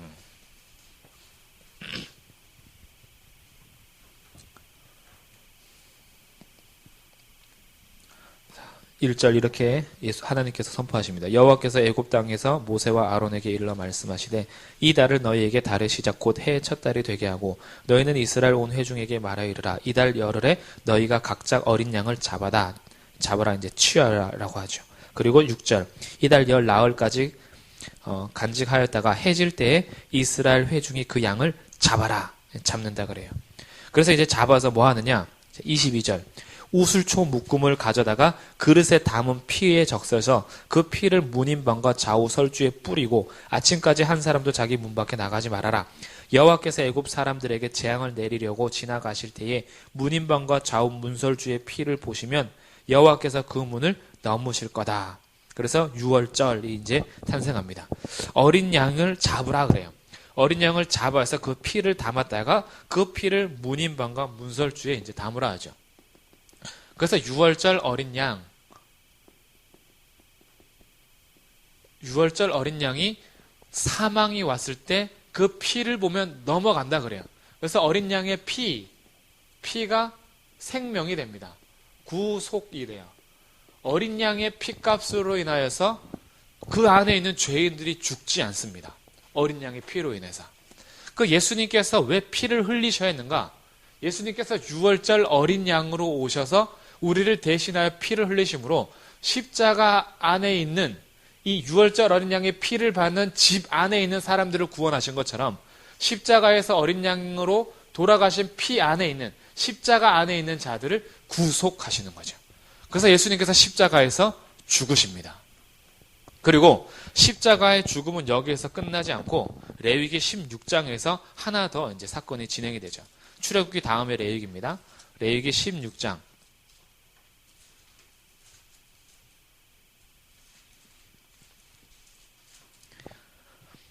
171쪽이요. 레위기 16장. 자, 16절. 아론은 자기를 위한 속죄제에 수송아지를 드리되 자기와 집안을 위하여 속죄하고 또 그 두 염소를 가지고 회막문 여호와 앞에 두고 염소 2마리를 제비 뽑는데 한 제비는 여호와를 위하여 또 한 제비는 아세세를 위하여입니다. 그래서 이제 2마리가 뽑히는 거예요. 한 마리는 여호와를 위한 양으로 또는 염소로, 또 한 마리는 그 아사세를 위한 양 또는 염소로 이제 뽑는 겁니다. 그리고 이제 9절. 아론은 여호와를 위하여 제비 뽑은 염소, 여호와를 위하여라고 뽑힌 염소는 속죄제로 드립니다. 그래서 이제 바로 하나님 앞에 속죄 제물로 쓰여졌어요. 그런데 두 번째 10절. 아세세를 위하여 제비 뽑은 염소는 산채로 여호와 앞에 둡니다. 그리고 그것으로 속죄하고 아세세를 위하여 광야로 보내요. 근데 광야로 보낼 때 어떻게 하느냐? 자, 21절. 아론은 그의 두 손으로 살아있는 염소의 머리에 안수합니다. 자, 두 손으로 안수한다라는 것은 우리의 죄를 그 염소에게 전가시킨다라는 의미예요. 우리의 죄가 염소한테 가는 겁니다. 그래서 죄의 전가를 의미하는 거예요. 그럼 이제 살아있는 그 염소는 사람의 죄를 덮어 쓴 거예요. 덮어 쓰고 이스라엘의 자손의 모든 불의와 그 범한 모든 죄를 아뢰고 그 죄를 염소의 머리에 두어 미리 정한 사람에게 맡겨 광야로 보냅니다. 이스라엘의 모든 죄를 그 염소에게 맡긴 거예요. 그리고 이제 한 사람이 미리 정했던 한 사람이 염소를 끌고 광야로 데려갑니다. 근데 이 광야로 데려갈 때 그냥 데려가는 게 아니라 그 염소를 향하여서 죄를 덮었었잖아요. 그러니까 죄에 대해서 발로 차고 돌을 던지고 욕을 하고 막 그러면서 쫓겨나가는 거예요, 염소가. 그러니까 끌고 가면서 온갖 순환과 고난을 다 받습니다. 왜냐하면 우리의 죄를 졌기 때문에. 그래서 우리의 죄에 대한 모든 수치심과 죄책감을 그가 담당해서 광야로 가는 거예요, 염소가. 염소가 무슨 죄가 있어서. 사람 때문에 염소가 괜히 이제 아세세를 위해서 드려지는 겁니다. 그래서 22절. 염소가 그들의 모든 불의를 지고, 이거죠. 염소가 불의를 지고 가는 거예요. 접근하기 어려운 땅에 이르거든 그는 그 염소를 광야에 놓아두라 그래요. 그럼 광야에 놓아두면 피를 질질 흘리면서 맞으면서 왔잖아요. 그럼 이제 짐승에 의해서 광야에서 이제 잡아먹히거나 거기에서 쓰러져서 죽던가 이렇게 됩니다. 그럼 이 아사세를 위한 염소에 대해서 첫 번째, 예수님의 유월절 어린 양은 십자가에서 피를 흘리심으로 우리를 구속하셨어요. 예수님께서 아사세를 위한 염소와 여호와를 위한 염소로 그 양으로 오셔서 속죄제를 드리는 그 한 사람은, 그 한 양은 유월절 어린 양과 동일하게 속죄제로서 역할을 했다면 아사세를 위한 염소가 광야로 가면서 발길질 당하고 돌을 쳐 당하고 이런 것은 예수님께서 채찍질 맞으시고 고난 당하시는 예수님의 순환과 고난을 의미합니다. 그러니까 우리의 모든 죄짐을 예수님이 지금 지고 가시는 거예요. 그러니까 자기의 불의와 자기 악함 때문에 예수님을 향하여서 채찍질하면서 예수님을 광야에 몰아내오는 것처럼, 이 양을 광야에 몰아세우는 것처럼 예수님을 지금 내보내는 겁니다. 그래서 예수님께서 우리의 모든 불의를 지고 채찍질 당하시고 광야에 가서 십자가에서 죽으시는 거예요. 예수님께서 모든 제사의 사실은 실체였던 거죠. 구약의 제사는 불완전합니다. 불완전한 제사를 드리면서 누구를 기다리냐면 실체가 누구냐는 거예요. 그래서 메시아를 이제 기다리는 겁니다. 그래서 예수님께서 오셔서 아사세를 위한 염소, 광야에 보내지는 양까지, 염소와 양까지의 역할을 다 담당하시면서 그리스도 안에서 완전한 구원과 구속을 이루시는 것이 그 다음 본디오 빌라도에게 고난을 받으사 십자가에 못 박혀 죽으시고, 이거 신앙 고백이에요. 그래서 이 사항은 예수님의 고난과 죽음에 대한 신앙 고백입니다. 십자가는 결국 예수님의 대속적인 죽음의 의미가 가장 분명하게 드러나도록 하기 위한 하나님의 선택이었어요. 이미 이 가장 완벽하잖아요. 이런 제사법에 대해서 피를 흘리는 모든 처형이. 그래서 예수님께서 총살 당하지 않은 겁니다. 총살로 끝내지 않으세요. 교수형 당하지 않은 겁니다. 참수형이 아니에요. 왜 하필이면 십자가냐 이거예요. 신명기 21장입니다. 레위기 다음에 민수기, 그 다음에 신명기. 신명기 21장 22절 23절 두 개. 296쪽이에요. 자, 신명기 21장 22절 23절 같이 읽겠습니다. 시작. 사람이 만일 죽을 죄를 범함으로 내가 그를 죽여 나무 위에 달거든 그 시체를 나무 위에 밤새도록 두지 말고 그날에 장사하여 내 하나님 여호와께서 내게 기업으로 주시는 땅을 더럽히지 말라. 나무에 달린 자는 하나님께 저주를 받았음이라. 나무에 달린 자는 하나님께 저주를 받았다라고 하면서 이미 예수님 오시기 1400년 전에 신명기를 통해서 나무에 달려 죽은 저주받은 자에 대해서 얘기하고 있잖아요. 꼭 그때 당시에 십자가 처형이 있을 것처럼 하나님 다 통치하고 계시다라는 거예요. 그래서 갈라디아서 3장 13절. 자, 신약 성경으로 갑니다. 갈라디아서 3장 13절. 신약 성경 305쪽이에요. 신약 성경 305쪽. 갈라디아서 3장 13절.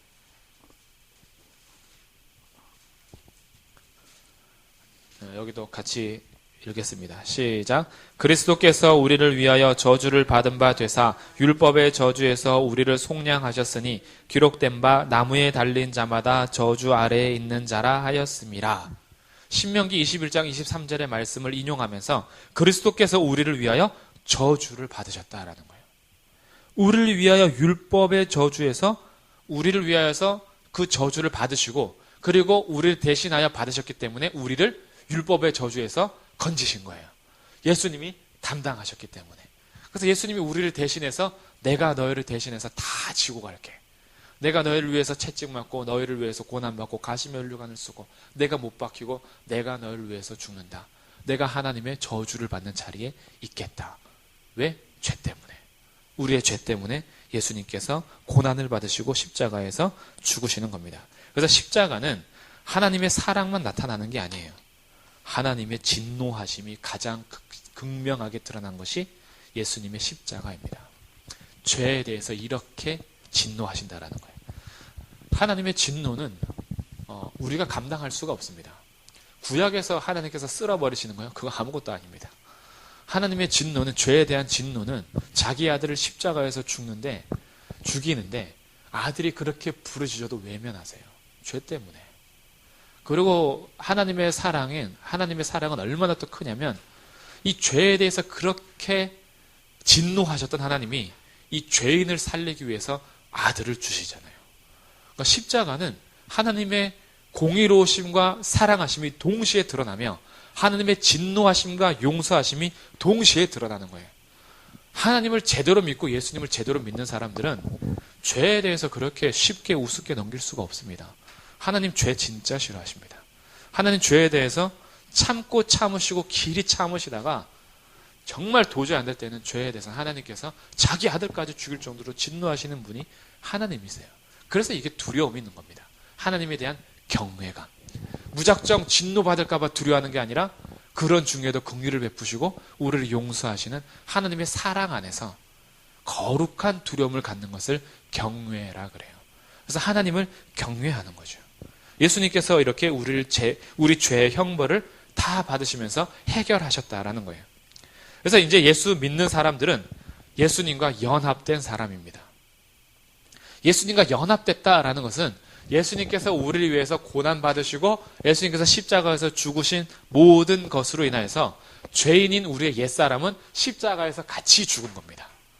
더 이상 이제는 죄에 대해서 정죄함을 당하지 않아요. 예수 그리스도 안에 있는 자들에게는.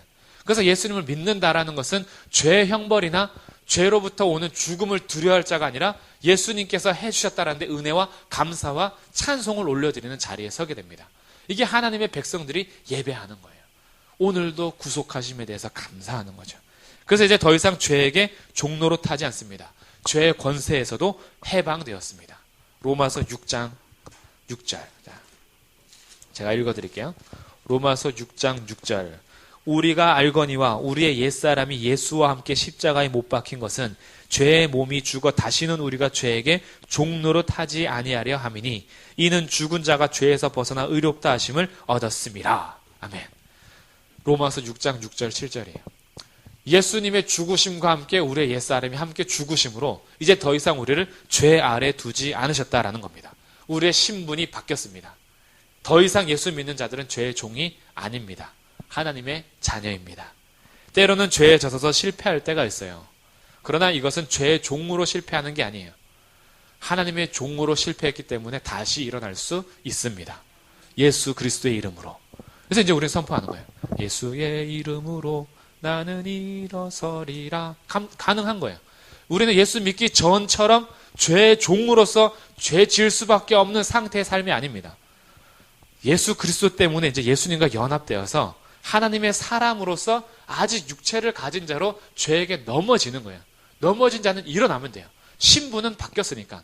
전에는 죄의 종으로서 어쩔 수가 없었고 이제는 죄를 짓고 실패해도 하나님의 사람으로서 다시 예수님을 부르는 겁니다. 그러면 하나님께서 세우십니다. 그래서 우리들은 실패를 두려워하지 않습니다. 우리들은 이제 더 이상 죄로 인해서 받는 형벌을 두려워하지 않아요. 그리스도 안에서 예수님과 이제 연합한 것입니다.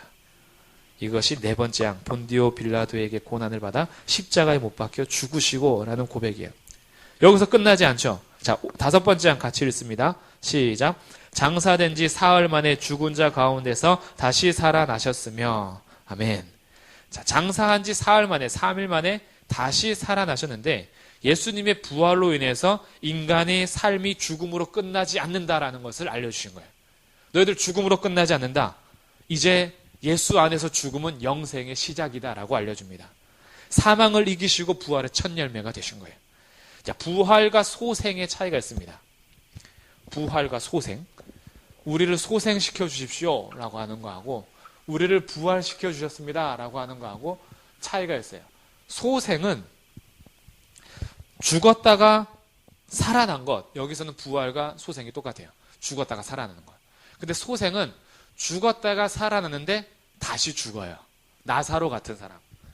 죽었다가 나흘 만에 돌에서 나왔잖아요. 이걸 부활이라 하지 않습니다. 이거는 소생이에요. 다시 살아난 것. 다시 살아난 것은 나사로는 다시 죽습니다. 우리도 그런 거 있죠. 가끔씩 영안실에 눕혀놨다가 한 3일 만에 다시 깨어나는 거 있죠. 그걸 부활이라 하지 않아요. 그건 소생이라고 합니다. 왜냐하면 그 사람은 다시 죽어요. 죽었다가 깨어났다가 언젠가 다시 죽어요. 부활, 성경에서 말하는 부활은 뭐냐면 다시는 죽지 않는 걸 말합니다. 이게 부활이에요. 예수님께서 소생하신 게 아니에요. 죽은 자 가운데서 부활하신 거예요. 예수님은 이제는 영원하십니다. 다시 죽으시지 않아요. 영원하신 부활체로 오신 거예요. 그래서 이 부활체는요, 굉장한 겁니다. 이거는 나중에 이제 맨 끝에 고백에 이게 있어요. 몸의 부활 있죠. 11항에서 몸의 부활과 영생을 믿습니다 할 때 이 몸의 부활 있죠. 그러니까 예수님의 부활이 우리에게 알려주는 게 뭐냐면 우리가 예수님을 믿는 믿음 안에서 죽었을 때 이제 부활의 소망을 갖는다라는 건 영생뿐만이 아니라 우리 육체적인 완전한 부활체를 말하는 거예요. 이 땅에서 평생 장애인으로 사셔도 상관없어요. 부활체는 완벽한 영화의 모습으로 부활될 겁니다. 그 상태에서 영원히 살아요. 다시는 죽음이나 애통이나 눈물이나 근심이나 아픔이 없습니다. 하나님 나라에서의 부활은 이것을 말하는 거예요. 그래서 우리의 죄 지을 수 있는 상태도 이제는 완벽하게 사라집니다. 그 안에서는 하나님 안에서 완벽히 누리는 거예요. 가끔 이렇게 생각하시는 분이 있어요. 천국에 갔는데도 하나님께 반역하면 어떡하죠? 그럴 수가 없습니다. 그때는 생명나무이신 예수님 안에서 완전한 영생을 얻어요. 창세기 2장에서 동산 중앙에 생명나무와 선악을 알게 하는 나무 두 가지가 같이 있죠. 이 생명나무가 성경에서 계속 가끔씩 등장합니다. 잠언에서는 지혜를 생명나무로 얘기해요. 요한계시록에 가서 이 완전한 생명나무를 예수님으로 이제 묘사해 줍니다. 그러니까 창세기 에덴 동산에서 아담의 모습보다 더 완전한 모습으로 부활하는 것을 믿는 거예요. 죄 지을 수 없는 상태입니다. 이게 몸의 부활이에요. 예수님을 믿고 새롭게 부활된다는 것은 이것입니다. 이거는 죽어봐야 알죠. 사실 죽고 이제 가야 아는 거예요. 가봐야 이제 안 가봤으면 말을 하지 말아야죠. 예수님이 이런 부활체가 되신 거예요. 그래서 예수님 부활하셨을 때 어떻게 해요? 문을 그냥 쑥 뚫고 오시잖아요. 육체를 가지고 있었어요. 고기를 드시잖아요. 그러니까 이게 뭐야 이렇게 되는 거예요. 분명 육체를 가지고 있어요. 그래서 고기를 같이 먹어요. 근데 문을 뚫고 들어오세요. 이런 부활체가 됩니다. 너무 이 땅에서 자기 외모 때문에 너무 그러지 않으셔도 돼요. 부활하시면 완벽해집니다. 이 부활체의 소망이에요. 이 땅에 무슨 우리 아무리 성령 많이 하고 보톡스 맞아도 죽어요. 그리고 다 썩어요. 없어져요. 몸은 거기서 끝나요. 근데 부활체가 되면 완전한 겁니다. 아담과 하와보다 더 완벽해져요. 상상할 수 없는 겁니다, 사실. 예수님께서 이런 부활체로서 오신 거예요. 그래서 우리 가운데 선언하신 겁니다. 자, 너희들은 죽음으로 끝나는 것이 아니다. 완전히 새롭게 부활할 거다. 그래서 죽은 자 가운데서 살아나신 거예요. 이 부활의 목격자들이 기록되는데 고린도전서 15장. 자, 고린도전서 15장입니다. 신약성경 284쪽. 고린도전서 15장 4절. 자, 이제 부활로 되셔서 보이기 시작하시는 거예요. 보이시는데 뭐라고까지 기록하냐면, 자, 4절. 장사 지낸 바 되셨다가 성경대로 사흘 만에 다시 살아나사 게바에게 보이시고, 게바 베드로죠. 그리고 후에 12제자에게도 보이시고, 그 후에 500여 형제에게도 일시에 보이셨나니. 예수님께서 부활체로 보이신 거예요. 그 중에 지금까지 대다수는 아직도 살아있다. 그리고 7절. 그 후에 야고보에게 보이셨다. 이 야고보는 예수님의 형제 야고보입니다. 제자 야고보가 아니라. 그래서 이 형제로서 처음에 자기 형이 좀 이상해. 자기가 하나님이라고 그러고 막 다녀. 그래서 이 형제하고 어머니하고 가끔 데리러 오잖아요. 이게 형이 미쳤다는 소식을 들었거든요. 야, 너네 형 예수가 좀 미친 것 같아. 자기가 막 하나님이라고 그러고 가르쳐. 이러면서 막 나오는 거거든요. 그래서 이 야고보도 같이 왔어요. 같이 와서 야고보도 형 데려가려고 하는 거예요. 이렇게 형을 믿을 수가 없었어. 왜냐면 어렸을 때부터 같이 자랐거든요. 막 같이 말타기 하고 놀고 같이 이렇게 밥 먹다가 막 떨어뜨리고 이러면서 같이 자라는데 어느 날 갑자기 30세 정도 되더니 메시아래. 어떻게 믿어요? 형이 내가 이상하다. 분명히 내가 다 봤는데 같이 나랑 나무 썰고 막 이렇게 목수일 했는데 갑자기 메시아라니까 믿을 수가 없는 거예요. 그래서 야고보가 믿지 않다가 예수님이 십자가에서 달려 돌아가시는 걸 보고 예수님께서 부활하셔서 야고보한테 나타나신 거예요. 야고보가 여기에서 우리 형이 아니구나. 형이 하나님이구나 라는 것을 믿고 초대교회 지도자가 되는 겁니다. 네, 야고보가. 그래서 여기 기록되는 거예요. 7절. 그 후에 야고보에게도 보이셨어요. 그 후에 모든 사도에게도 보이고 맨 나중에 만삭되지 못한 바울, 자기를 얘기하죠. 나 같은 자에게도 보이셨다. 그래서 이 부활에 대해서 이제 얘기하는 거예요. 그래서 이 부활을 이제 증명하는 것이 6가지가 있습니다. 이 부활이 아니면 증명이 안 되는 게 있어요. 부활을 통해서 예수님이 하나님의 아들이심이 증명됩니다. 부활하지 않으셨고 그냥 죽으셨다면 그동안 선언하셨던 예수님의 얘기는 다 뻥이에요. 거짓입니다. 와서 자기 혼자 자기가 하나님의 아들이라고 선포한 것 뿐이에요. 근데 다시 살아나심으로 인하여서 진짜 하나님의 아들이신 거예요. 왜냐면 다시 죽으시는 것이 아니라 이제는 영원한 영생체, 부활체가 되셨거든요. 그렇기 때문에 진짜 하나님이시구나. 하나님의 아들이 맞구나 라고 증명합니다. 그래서 첫 번째 증명, 하나님의 아들이심이 증명됩니다. 두 번째 증명, 예수님의 죽으심이 진짜로 우리를 대속한 죽음이라는 것이 증명돼요. 대속적인 죽음이라는 것이 증명됩니다.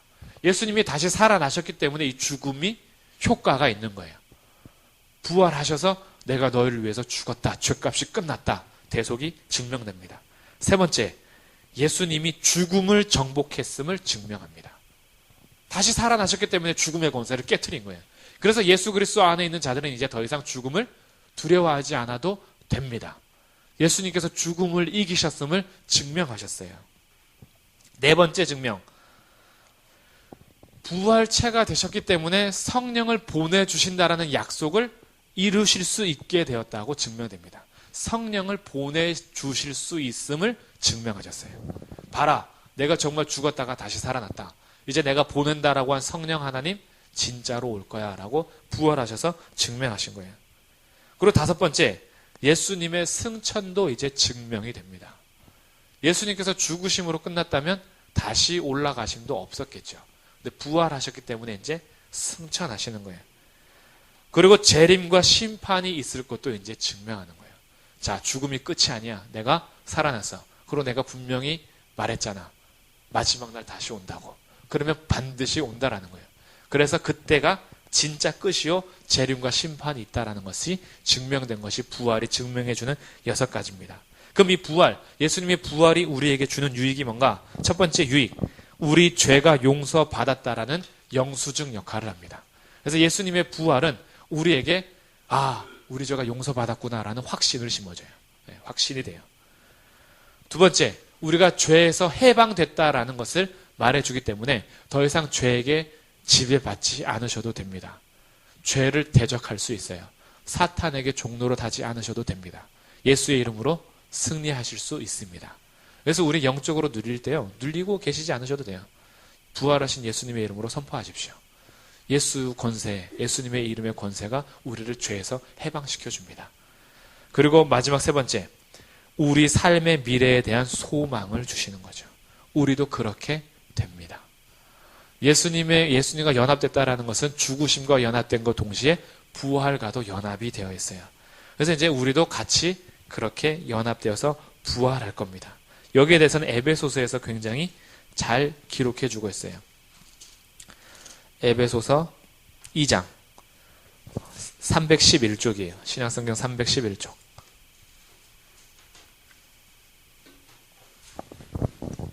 에베소서 2장 4절. 자, 긍휼이 풍성하신 하나님이 우리를 사랑하신 그 큰 사랑을 인하여 허물로 죽은 우리를 그리스도와 함께 살리셨고, 그죠? 우리도 함께 살리셨고, 과거형이에요. 살리실 거야가 아니에요. 예수 그리스도를 믿으십니까? 함께 살아나셨습니다. 믿으시라는 거예요. 죽음의 권세를 두려워하지 마세요. 이제 죽음도 두려워할 이유가 없습니다. 왜냐하면 우리는 함께 산 자들이기 때문에 그래요. 여기서 끝나지 않습니다. 6절. 또 함께 일으키셨어요.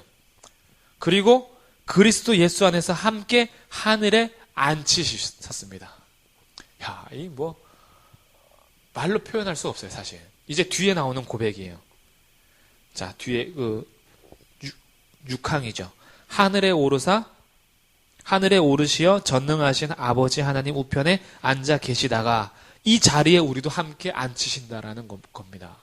하나님께서 우리를 예수님 보내주셔서 우리를 연합하게 하셨다라는 것은 죽으심과도 연합했을 뿐 아니라 부활과도 연합했으며 승천과도 연합이 되어 있고 하나님 보좌 우편에 앉은 것까지 연합됐다라고까지 설명해 주는 거예요.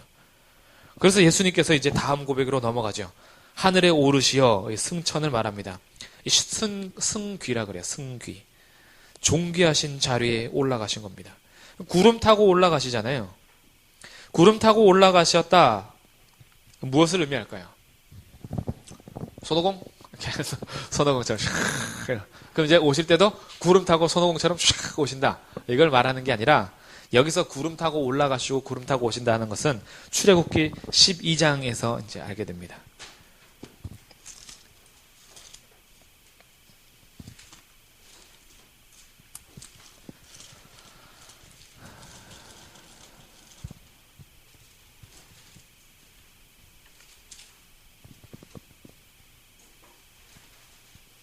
출애굽기 12장 아니에요. 맨 끝에 출애굽기 40장입니다.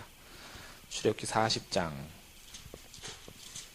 성막 지으시고, 자, 40장 34절부터. 자, 구름이 회막에 덮이고 여호와의 영광이 성막에 충만함에 있죠. 이 구름이 회막에 덮였다라는 것과 여호와의 영광이 성막에 충만했다, 이것이 동격이에요. 같은 얘기입니다. 그러니까 구름이라는 것은 영광의 임재를 상징하는 거예요.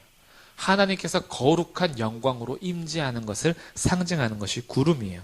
그래서 35절 모세가 회막에 들어갈 수 없었으니 이는 구름이 회막 위에 덮이고 여호와의 영광이 성막에 충만하며 구름이 성막 위에서 떠오를 때에는 이스라엘이 같이 가고 구름이 떠오르지 않을 때는 떠오르는 날까지 가만히 있어요. 그래서 이 구름은 단순히 우리가 어떤 구름이라는 형상 자체보다 구름이 상징하는 건 하나님께서 영광 가운데 임재하는 걸 상징하는 거예요. 그러면 예수님이 구름 타고 올라가셨다라는 것은 하나님의 거룩한 영광과 임재 안에서 올라가셨다라는 거예요. 그거 그대로 오신다라는 것은 하나님의 거룩한 영광과 임재 가운데 오신다라는 겁니다. 근데 올라가신 것과 차이가 있는 건 뭐냐면 오실 때에는 만국이 볼 수 있을 정도로 오시는 거예요. 올라가실 때에는 감람산에서 제자들만 봤어요. 올라가시는 하나님의 거룩한 영광과 임재의 구름과 함께 슉 올라가시는 것은 제자들만 봤잖아요. 감람산에서. 오실 때에는 번개가 동에서 서에서 번쩍임 같이 갑자기 모든 만국 천하에서 볼 수 있도록 오십니다. 그래서 이 땅 가운데 재림 예수님들이 참 많이 계시거든요.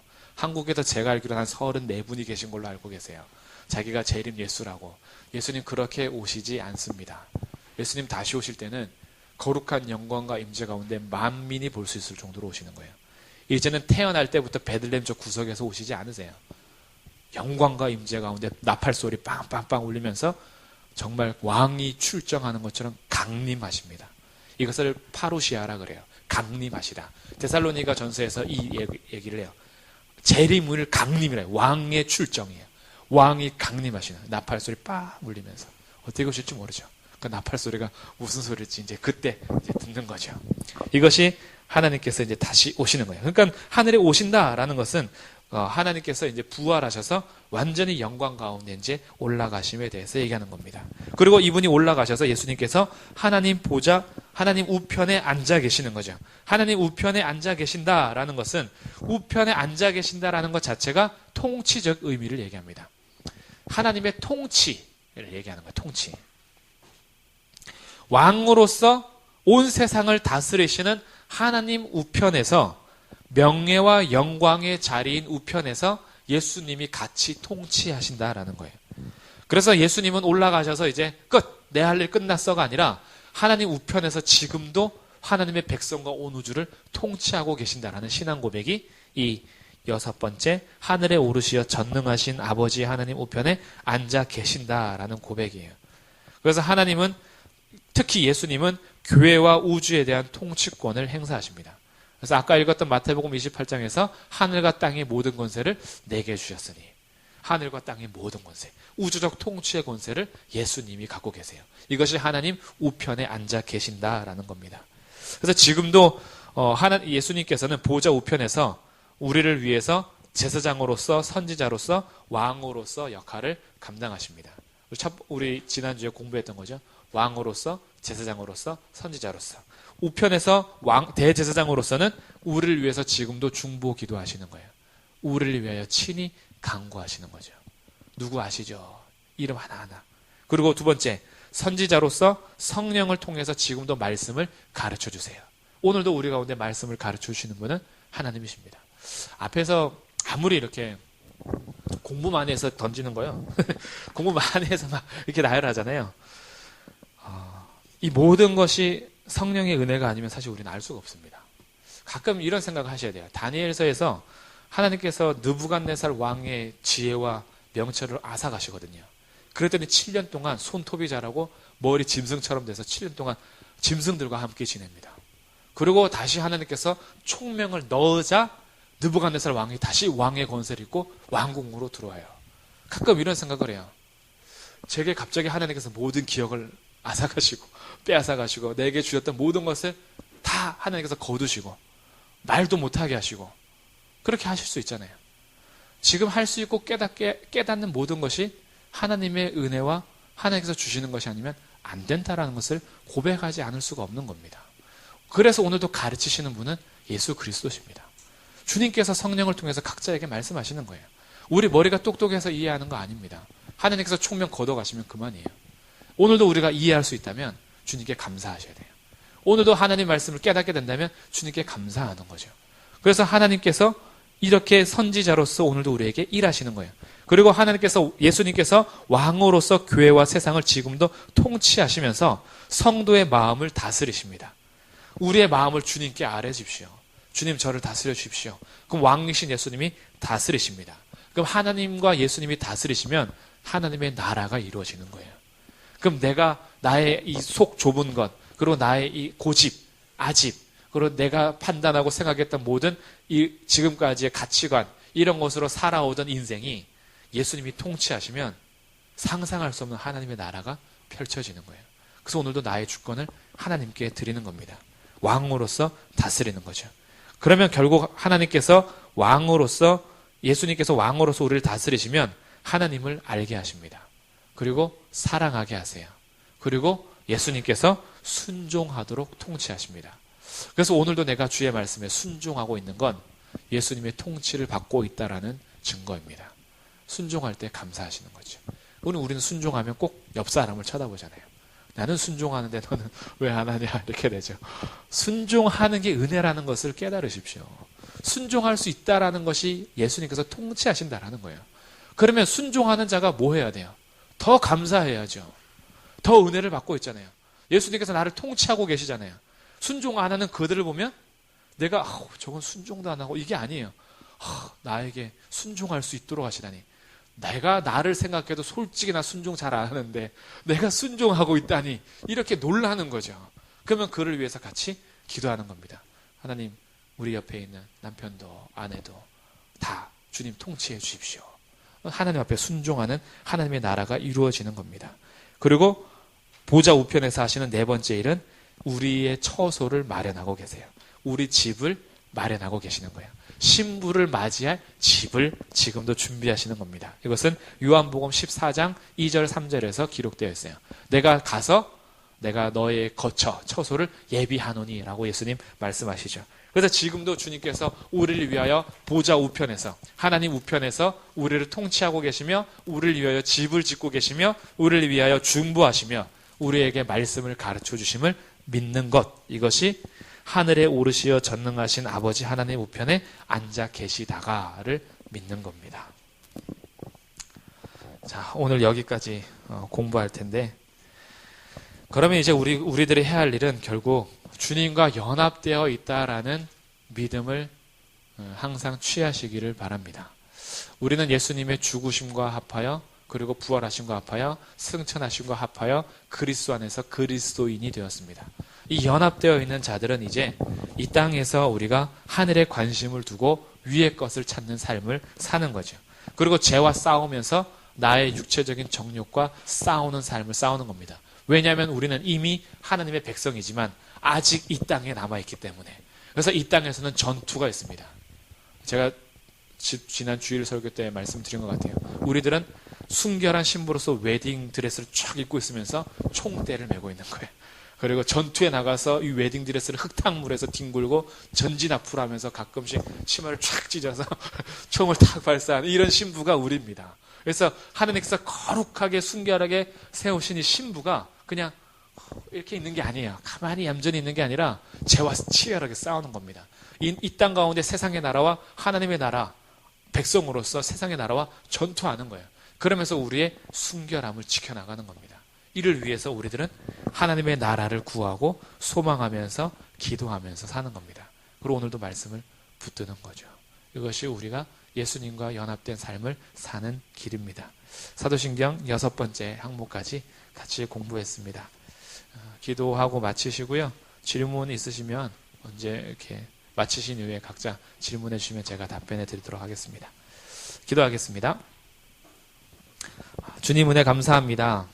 사도신경은 예수님께서 우리 가운데 하셨던 놀라운 일들을 다시 보게 하심으로 우리가 오늘도 무엇을 믿는지, 예수님이 우리를 위하여 무엇을 하셨는지, 우리가 믿는다라는 것은 무엇인지 다시 한번 깨닫게 됩니다.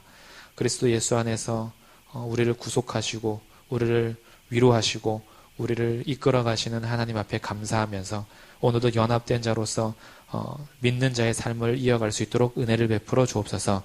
우리 가운데 이미 승리를 주시니 감사합니다. 승리를 취한 자로서 이 땅에서 전투할 때에 때로는 실패하고 연약함을 드러내며 패배하지만 예수 그리스도의 이름으로 다시 일어나 전투의 자리에 서게 하시고 주님 다시 오실 그날까지 한 걸음 한 걸음 전진하게 하옵소서. 우리 주 예수 그리스도의 이름으로 기도드립니다.